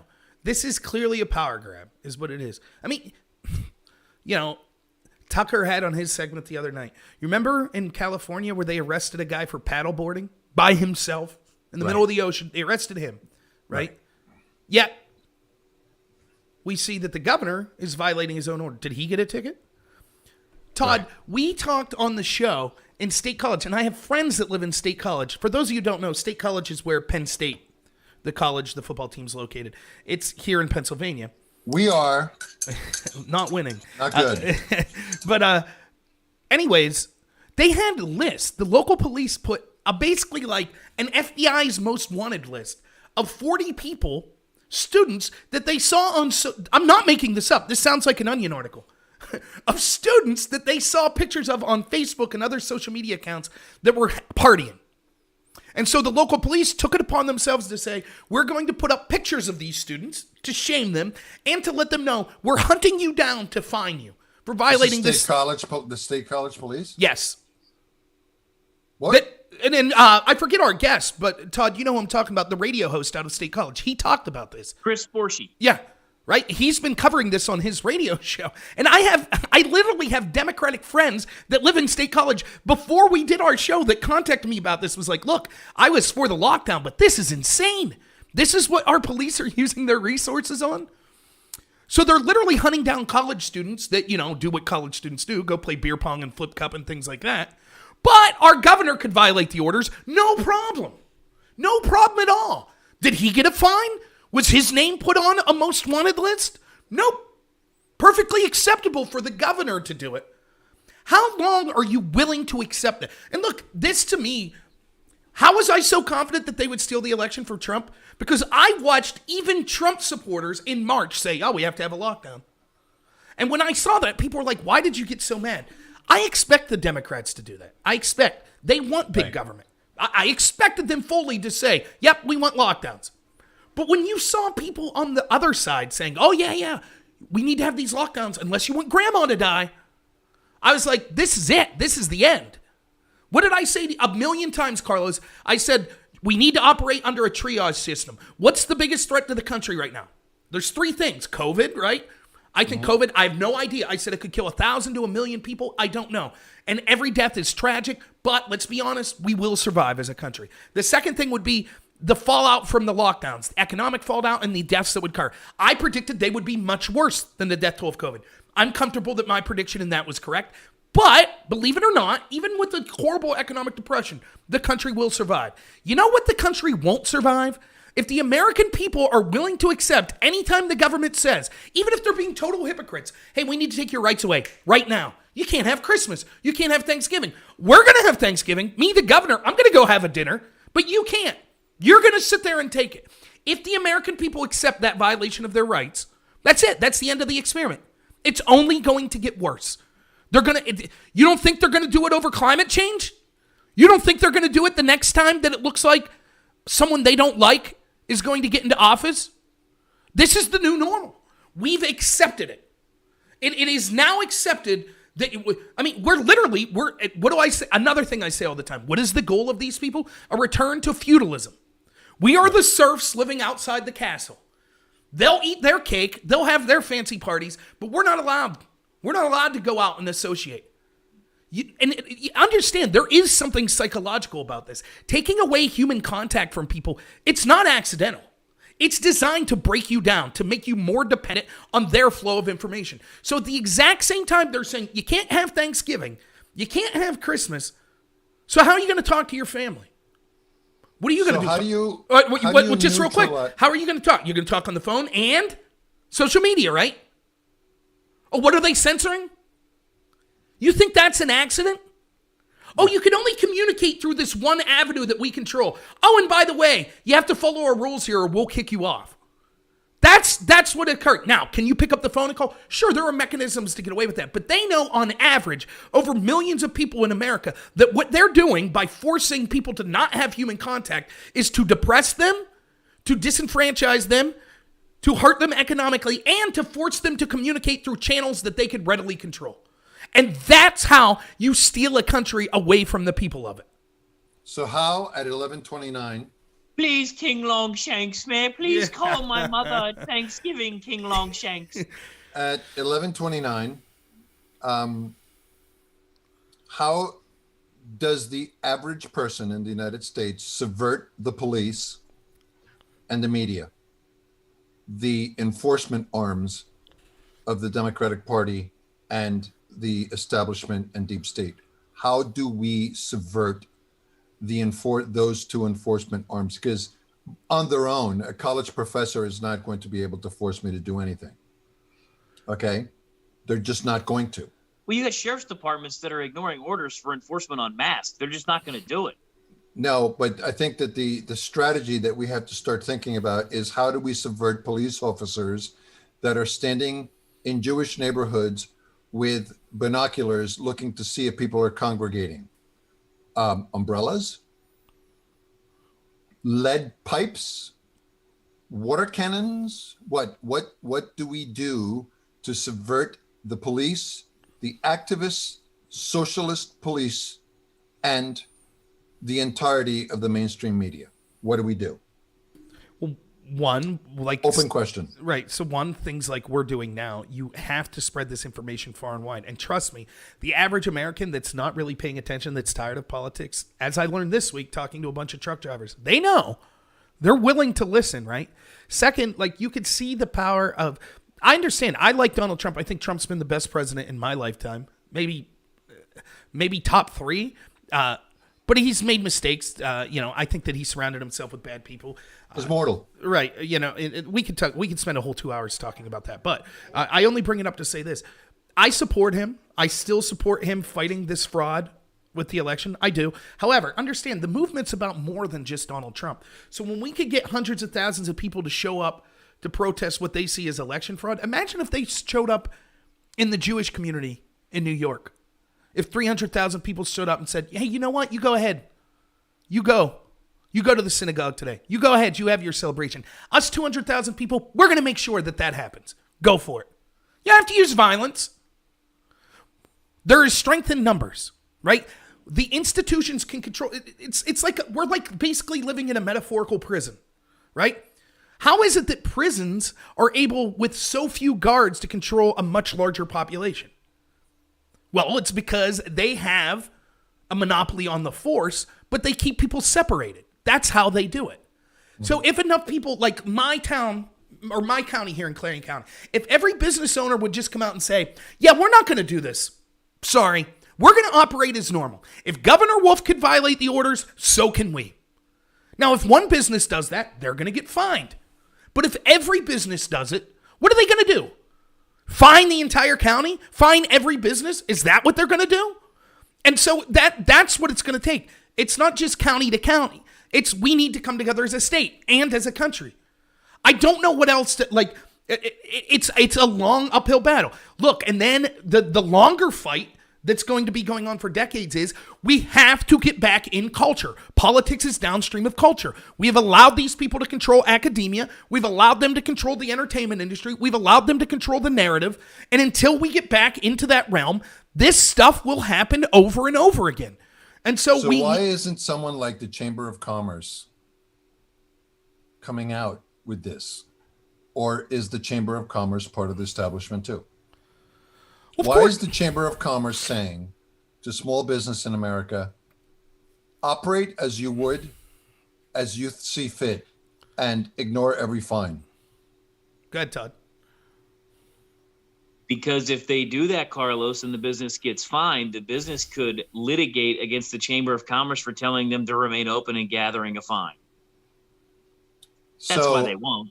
So part of the establishment that needs to be added to this is lawyers. Oh, yeah, because it's all, I mean, that's why they're telling the corners we can't talk to you because you're not a quote unquote, health professional or whatever to certify a death when how can they certify a murder death or other suspicious deaths, but you can't do one for COVID? I mean, it's so disingenuous the way they're doing that. So you need liability protection, which is what is the issue right now with the schools and the teachers union and everything else. You're not keeping us safe and everything else. I mean, don't get me started on this. We'll be well past noon. Mm-hmm. Right. I agree. And look, it's difficult. Let me say what's not acceptable. Like, you have people, it's time for violence. It's not, because it's immoral. And if you use violence, people are going to suffer the consequences of that violence that don't deserve it. Secondly, was there any last week? Right. Well, that's exactly it. Right. Violence isn't necessary. Like, secondly, it's not strategic, because until you get back in to the narrative, what's going to happen is you're going to have this large group of people in the middle that are going to then they're going to listen to the media. They're going to listen to the establishment when they say, aha, see, those are the violent people. See, we were right all along. Thirdly. So why don't they say that in real quick, Seattle and Portland? Okay, real quick. The third thing is, if I'm against it morally, I'm against the violence, I'm against it strategically. But also, just as another point of order, why would you be announcing this online? Not very bright to go on to either be a voice or to be in a chat saying, we're going to commit violence. Like, that's not very smart. That's not the way to communicate anyways. I'm against the violence, but I'm just letting you know, even if I wasn't, you can't come out and say I'm for the violence. But the violence is a bad idea. Now, why don't they do that? What's your, like in Portland and Seattle, why don't they blame Antifa or in the left for the violence? Right. Because they control the narrative. Right. Because they are Antifa. Well, they might not be on the streets throwing firebombs, and Molotovs, but the media is Antifa. Too soon. Well, and listen, they are. Listen, I've said this for 4 or 5 years. I was the first person I heard say this. The problem with Antifa and the militant wing of Black Lives Matter isn't that they're willing to engage in violence. That's a problem. There's a lot of them and they use violence. That's a problem. But the real problem is they have institutional support. That's what makes them a threat. They convinced Steve Keener to support them. That's right. The president and CEO of Little League International is a rabid supporter of Black Lives Matter. That's right. And so, again, like I was shocked. You remember the Covington thing, right? This was the Kavanaugh and the Covington things woke me up to just, I knew how corrupt the establishment was, but to see the rapid pace, Kavanaugh, gang rapist, guilty until proven innocent. Wait, what? That was the official narrative in our country. Covington will defend adult black racist and a Native American that was defending those adult black racists, yelling racist and homophobic slurs at kids. What? That was like, you know when you would say, oh, if you defend this, it could lead to this. And they'll say, that's ridiculous. Those slippery slope arguments aren't true. Can you think of a worse example of basically our entire media defended adult black racists and going after children? Like, it doesn't get much worse than that. But during the Covington thing, one of the things that blew my, who were the black Hebrew Israelites? That's the black racist group, the black nationalists that were yelling at the Covington kids. I didn't know of them. Who are they? I looked it up. A chapter of them in Florida had been connected to 13 murders, including ritualistic beheading of people where they kept trophies. Then I saw person after person. I started talking to people I knew and reading articles. They're like Vikings, huh? They're like the black Hebrew Israelites. They're like in every city. Of course, you see them. You're in New York City. There they are in the corner. Just shouting there. People just try to ignore them as they scream at people. They scream about, homophobic slurs and racist slurs. People just ignore them. And I thought, wait a minute. Do you hear what you're saying? These racists are so powerful, they could operate right out in the open and everyone's afraid to challenge them. Oh, we can't. They're the right color of racist, so it's okay. They're the right color of homophobe. No problem. They can attack those children. They can scream at that homosexual person or couple there. No problem. We're not going to challenge them because the identity politics is so strong. We now have the established rhetoric and the established narrative in this country is, well, as long as you're the right color or you check the right boxes, it's okay to be a homophobe. It's okay to be a racist. And I said, can you imagine? Could you imagine if you said to someone, oh, the KKK, they're on every street corner in the cities. They're just there yelling at gay people and yelling at black people. We just laugh them off and say, no big deal. Can you imagine that? Imagine the KKK outside a Subway. 5 of them outside a Subway in New York City. How long do you think the police would let them stay there? Even if the police allowed, how long do you think the people would let them stay there? That's power. That's what we're dealing with. When the institution sanctions this division and bigotry and racism and attacks on the average American person, that's when the real threat begins. That's what we're seeing. Did you see the day of rage in Portland last night? Smashing up businesses again? Why? What are they raging about? What are they doing it for this time? You know why they're doing it? Because they can. Right. Because no one's going to stop them. Because they control the police. Is there a small business left in Portland? I don't know. And look, not many. Look at Seattle and the Chaz Zone. Like, what do you say that at some point you have to say, I sympathize. I really do. But at some point you have to say, if you're a business owner and you're in Seattle and Portland, how much more sympathy can I have for you? Get out now. I don't know what to tell you.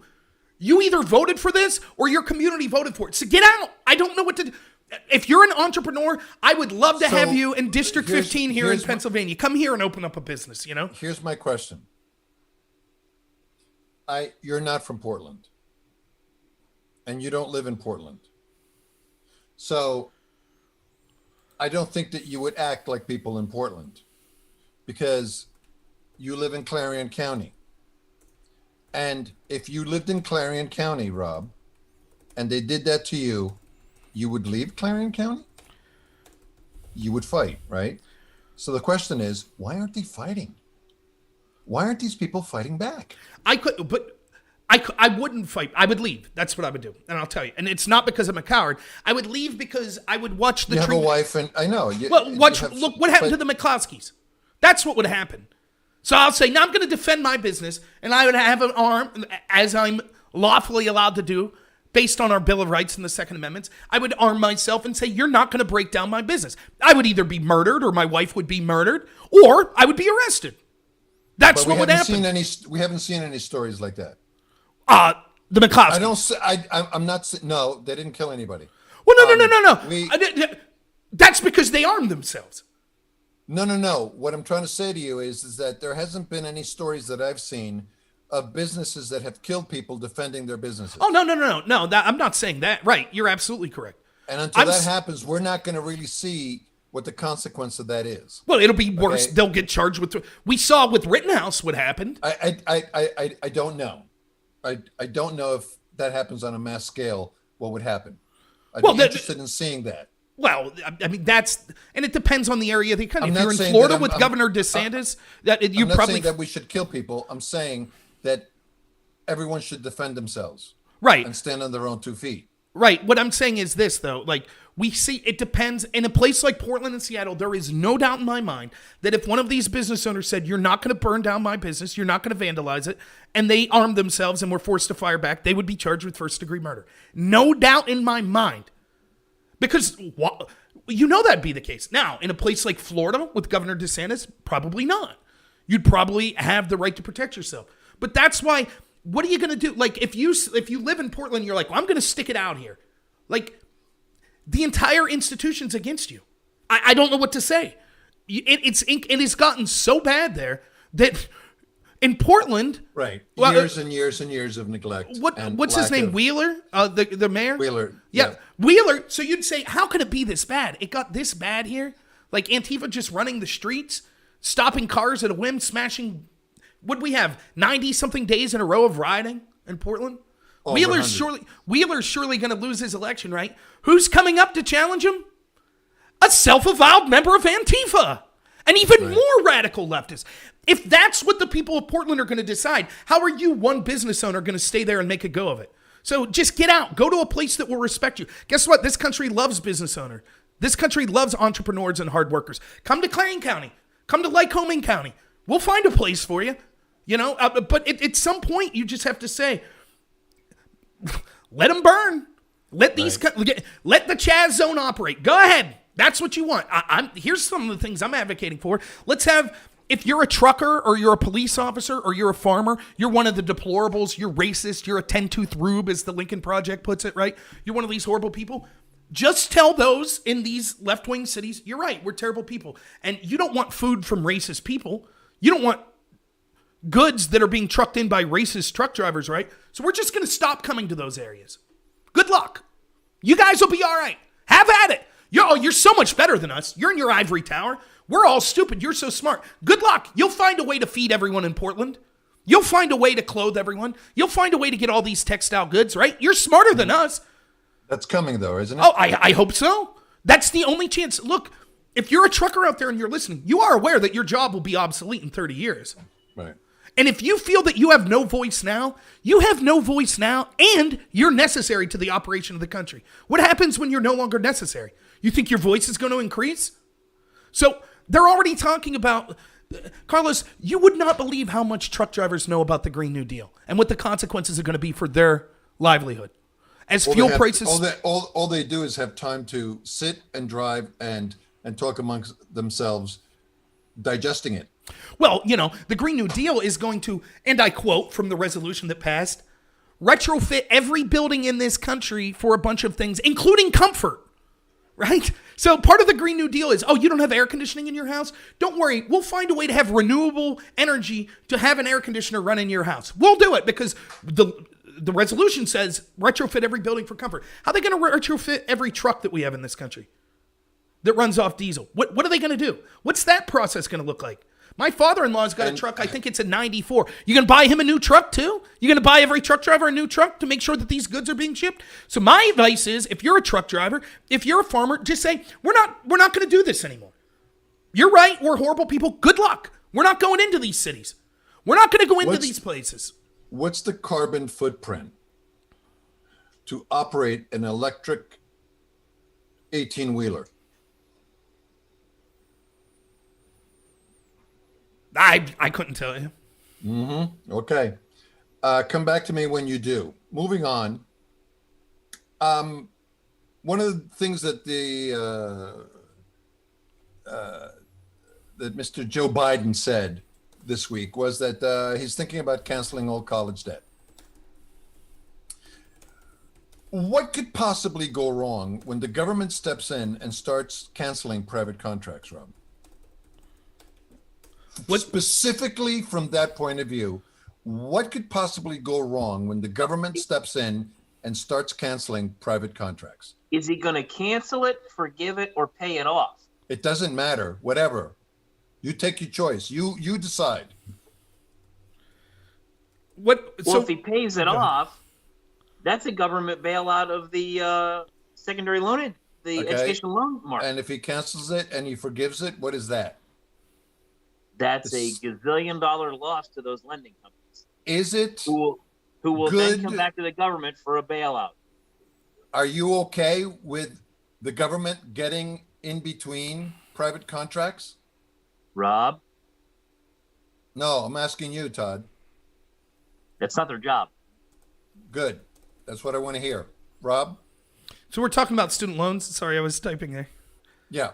Okay. Biden's looking to cancel or forgive, the debt, student debt. Is it a good idea for government to step in and start canceling private contracts?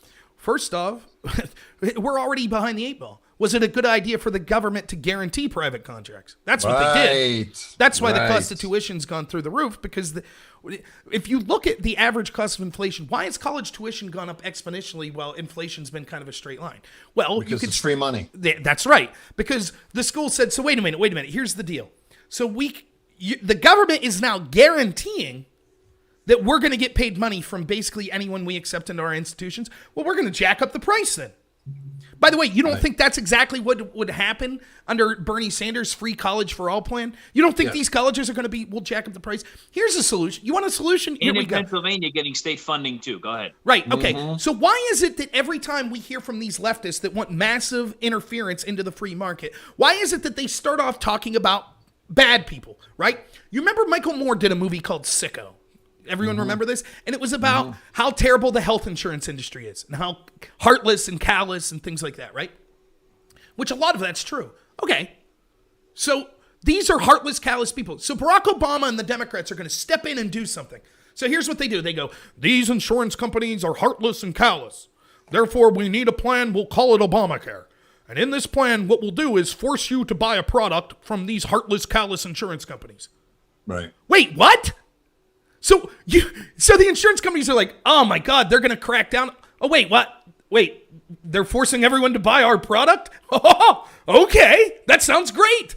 It's the same with these colleges. Who's at fault? We keep hearing about, these young people. I have a ton of student loan debt. Who's at fault? The universities are churning out less and less competency. The quality of the universities declines every year. So what is the worth of these degrees? The worth of the degree declines every year, right? Right.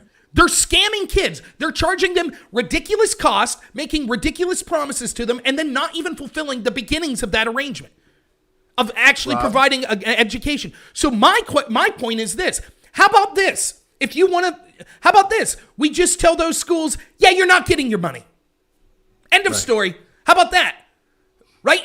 Instead of saying the average taxpayer, and what this is, by the way, forgiving student loan debt, you know what it is? It's a tax on the poor, less educated people. That's what it is. So I have friends, for example, that didn't make the mistake I made and didn't go to college. You know what they did?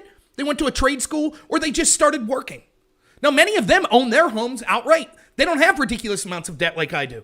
Right? So now me, because I'm an idiot and decided to drink a lot through college and I owe student loans. Now my friends that never went to college have to pay tax money to give me money to forgive my debt. That's the argument. It's nonsense. And so if you want to isolate who's most at fault, it's the universities. So make them pay. But no, you can't do that. Why? The universities are critical to the indoctrination of our young people so that the establishment can maintain power. So they're not going to force the universities to pay anything. So instead, what we do is say, look how horrible these universities are, exploiting our young people, making them indentured servants that'll have to pay on these debt for the rest of their life. We've had it with these universities. Here's what we'll do. Guarantee that the government gives them even more money. Right. It's nonsense. How about this? Instead of giving $50,000, how about you send, or to pay student loans? How about you just send every student $50,000? I'm against this, by the way, as well. And then if you want to use that for yourself, fine. If you want to use it to pay back the student loan, also fine. How about that? So what was your favorite drink? Well, I was broke, so Keystone Ice. Where does the debt go that's canceled?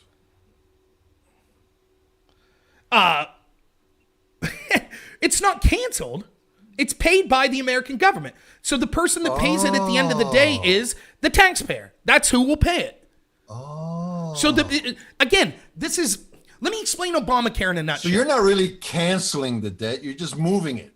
And someone else has to pay. Right. So here's how Obamacare worked. I was, how old was mid-20s when Obamacare came out. I had tons of friends that were like, oh, free healthcare for us, young people? Yeah, it sounds great. I was like, let me explain to you how this is going to work. It's not going to be free. So here's what happens. Currently, we have a lot of people using healthcare and paying for it. And a lot of people using healthcare and not paying for it.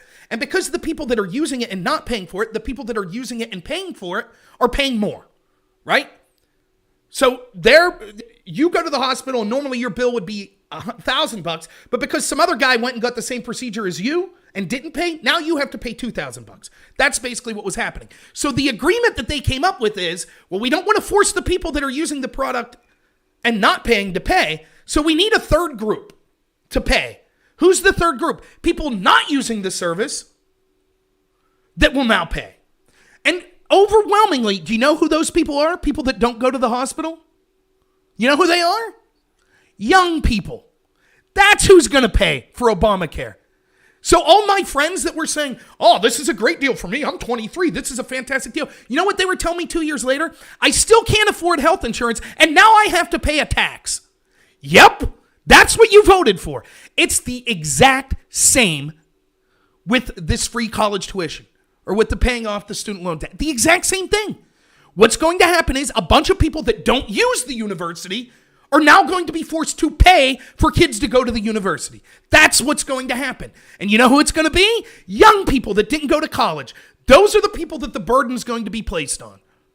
Exactly right. What a great example of exactly what the battlefield looks like. Todd Bartley, final comments. So I'm going to be a little long here for a moment. What? The numbers from the Department of Health, the Department of Health numbers haven't come out today for COVID, but they have come out for the flu. Week 46, week ending, 11/14/2020. Pennsylvania Weekly Influenza Report Summary. Flu activity is low across the Commonwealth. Influenza A and B are identified by laboratory testing. Mm-hmm.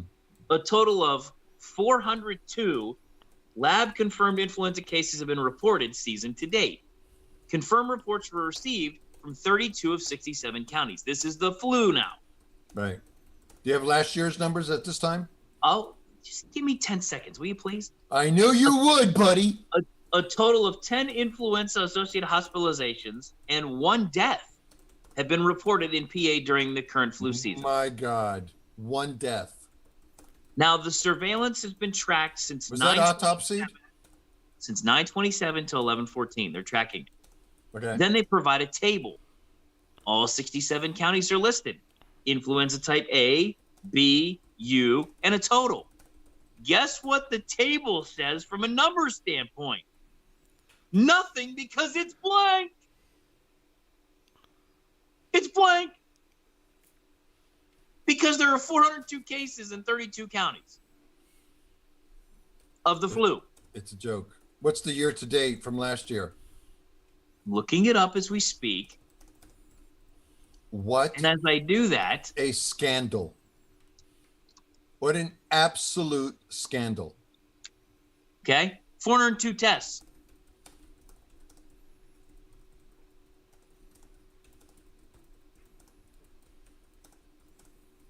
First death 10 days ago, 383 cases as of 10 days ago. So we've gone up, 20 Right. in 10 days? Going deeper into the season and only 20. Right. Okay, What a so here's scandal. the chart. Here's the chart from a year ago. Reported flu cases per 100,000 residents. Total number of cases statewide 4,000. from September 29, 2019 to February 1st of this year. 59,926. So do the breakdown. That's 10,000 a month, or a little bit more. Over And we 60 only have 400. You know why? Because we were wearing masks. Rob's ignoring me. I know. Now, we've been talking about this for. This is my. We final were statement. wearing masks. Yeah, this is my final statement. We've been teasing this for a very long time. I can definitively tell you that on Black Friday, I'm going to have some news. Black Friday. And we'll talk about it On next Saturday. On Black Saturday. On Black Saturday. Is that the I name? got Folks, to tell you this news is big is an insulting comment to the word big. Did you see Pretty Woman? It's been years. Huge. No. Huge. Yes. Huge. I married one, so I see Pretty Woman every day. So Huge. Oh. She's in the background, isn't she, listening? So That's right. No, He's a she's not. smart guy. A very smart guy.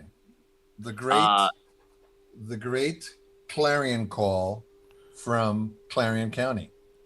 Final comments.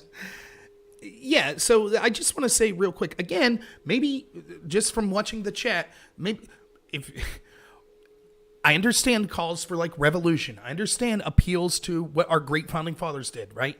If you are announcing the revolution on a public forum, you are making a mistake. How many times do I have to say that? Can you imagine the founding fathers, at the time, whatever the social media was at that, we're announcing in the papers, tell King George we're about to engage in armed conflict against him.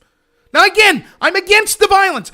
If you're announcing it on a public forum, you are making a mistake. If you're saying, I wish content creators like Todd and Carlos and Rob would announce calls for revolution on their show. Notice we're using our real names.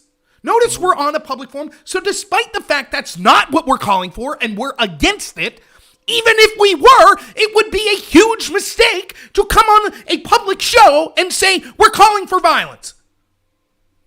Got it? Does everyone get that in the chat? We all understand that. Holy cow. I want you to put your head around something. And this should scare the crap out of you. Imagine the equivalent of hundreds of thousands of people all over this country marching on the streets in complete and utter silence.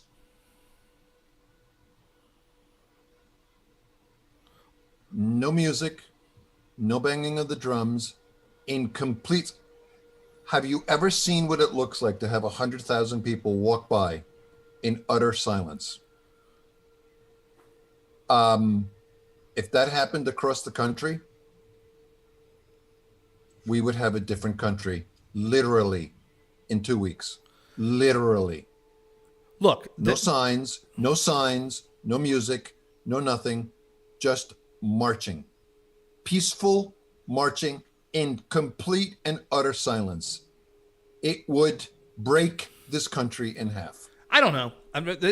We could talk for 2 hours about that. We had a lot of people marching in Virginia. Listen, did that change things? No. No, I'm talking about the entire country. Well, Hundreds of thousands of people in every city marching in complete silence. how do we get there? That's the problem. This is the problem, right? One word These people starts with L, ends with P. Leadership. listen. The truth is this: the way battles are fought now. We have General Spaulding. Come on, right? Mm-hmm. Good friend of the show, friend of ours, right? General Spaulding. He says China's not gearing up for a hot war with us, right? How is China going to defeat the United States? How are they going to do it? Information war, right? Right. That's where the battlefield is. The people, the people right now that are saying things. Again, I'm morally against the violence. I'm strategically against the violence, and it's stupid to announce it on a public forum, even if you were for it. Mm-hmm. But understand this: the irony is this: the very people that defend the police, conservatives that are tired of the mistreatment of the police, understand the importance and the necessity of the police. Those are the very people that the police will crack down upon if you decide to engage in any similar behavior that the Biden voters have been engaged in. If you start showing up outside of people's houses, threatening violence, if you break into someone's gate like they did to the McCloskeys and threaten violence, you will be thrown in jail, right? The problem is it will be allowed to happen because we have allowed the establishment to control the narrative.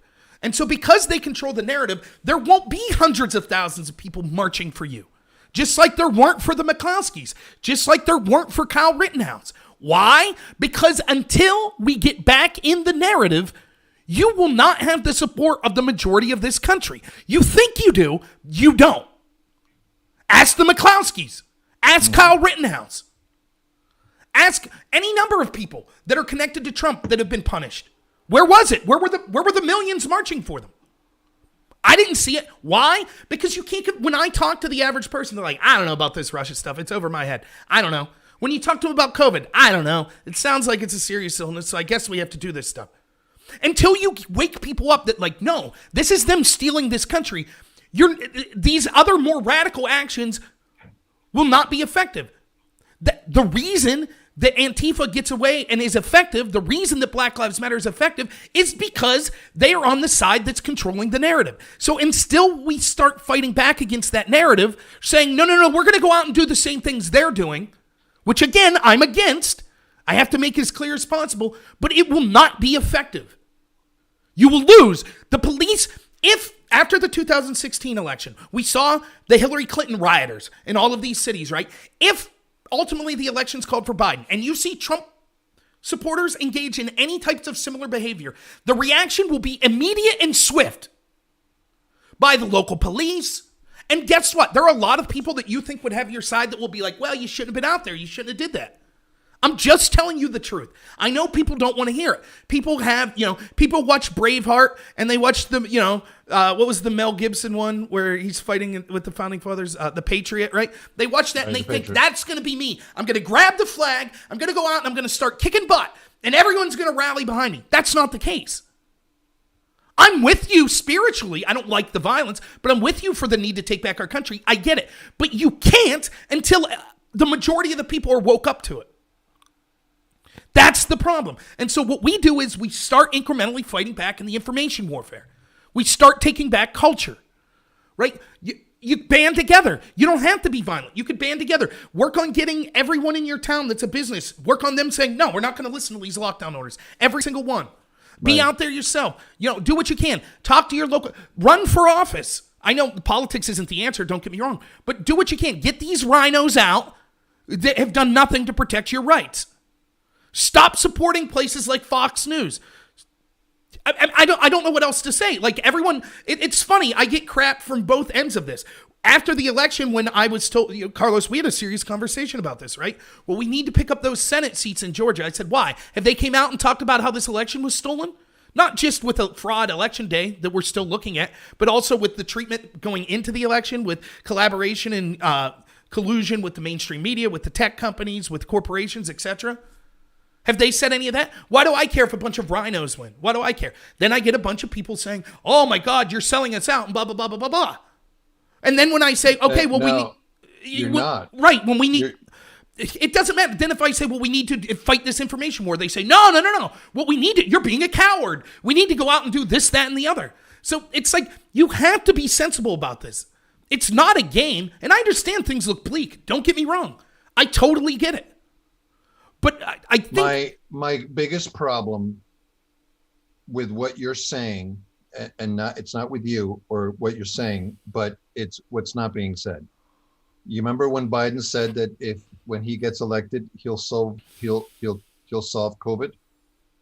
The same thing, I get the same feeling with these two senators in Georgia, is when we get elected, we're going to fight back. Maybe. I have yet to see the video from these two senators asking me for help. They're asking me for financial help, but they're not asking me to come down and help them in Georgia. And this is what they need to do. They need to actually get onto a camera and say, we're fighting, we're going to fight, this is what we're going to do. Please come down and help us. In any way that you can. Here's what you want to know. But something. The plan first. Not like Biden. Well, I'll tell you when I get elected. No, that'll be too late. I need to hear the plan now. Motivate me now. Here's make me vote for you. Here's what politics side. Right? Here's what you do. You want to make a difference? Talk to people that are doing real work that benefits the country, and tell them do what they can to make sure that work does not benefit people in these cities. If you're a truck driver, don't go there. If you're a police officer and you're in Atlanta, you're in Portland, you're in Seattle, stop going to work. Period. If you're someone there that's a hard worker, come to an area of the country that could really use hard workers like you, right? Second, defend anyone who gets any sort of fine for not abiding by these lockdown measures. Third, there should be, every time one of your leaders enforces lockdowns on you and then violates their own order, like my governor, Tom Wolf, there should be 1 million Pennsylvanians outside of Tom Wolf's house right now saying that he should be held to account to the fullest extent of the law for violating those orders. The same fines that he puts on other people should be enforced on him immediately. The same with Gavin Newsom. The same with Whitmer. The same with Lightfoot, the mayor in Chicago. You don't need violence to do that. Just say no. You should be held. We're making a citizen's arrest. We don't have to lay our hands on you. We are going to surround you everywhere you go until the law is enforced upon you the same way you're enforcing it upon other people. No violence necessary, no firearms or anything necessary. That's the type Just of resistance. things we can do. I told you this, to me, believe it or not, it seems small, but the most shocking thing to me, there was a press conference of Lightfoot, the Chicago mayor, right? I saw it. We didn't get to it. Not even this recent one. I'm talking about a long time ago. She shut down hair salons. And in this press conference, they said, Ms. Lightfoot, Mayor Lightfoot, we have reports that you, after you shut down hair salons, you actually attended a friend's hair salon and got your hair done. Right. And her response was so outrageous. I didn't know how there weren't pitchforks outside the building. She said, Of course, hygiene's important to me. I have to look good because I'm the face of Chicago. Right. There is not a more clear example I've ever seen of them. Hygiene's important to me, so it's not important to the average person. Looking good's not important to the average person. Once you accept that, once the American people are like, well, that's it. So those are the types of things you could be doing to fight back. It doesn't require physical violence. But saying, it's time for an armed revolution. My name's Bob Smith. I live at 123 Maple Lane. It's time for a revolution. The FBI tips their cap to you and says, thank you, sir. We'll be showing up immediately. Real bright, real smart there. So, I mean, there are real world things we could do. It's frustrating. I get it. And it's not frustrating as a Trump supporter. That's not what I'm saying. I'm here to tell you that had Jill Stein been elected or had Tulsi Gabbard been elected, people on the left whose progressive policies I disagree with, the same crap would have happened to them. So as an American, regardless if you think, hey, I'm Republican, Democrat, or anything outside of that or in between, you ought to understand that these arbitrary stripping of your rights by technocrats that refuse to abide by the orders that they're enforcing upon you, and the total collaboration between apparatuses like the intelligence community, corporations, major political parties, and the mainstream media and tech companies is a danger to every freedom that you enjoy. Until you realize that, and until we wake up millions of people to that fact, we're still fighting an uphill battle. So I guess that's my final. We gotta go. Yeah. But for those people, stick in there until you do understand. Stick in there until you do understand, because that's the only way that we're going to be able to change it. Number one. Number two, stay in the culture. And what I mean by staying in the culture is that, there's a lot of people that are going to sit there and say that if the president loses, we're going to switch into being an independent or going to switch into being this and that. No. If you leave the culture of the Republican Party, then there will be a vacuum and there will be no one there to fill it. So my closing thought is, don't ever quit. Don't ever quit. And until then, we'll see you next week.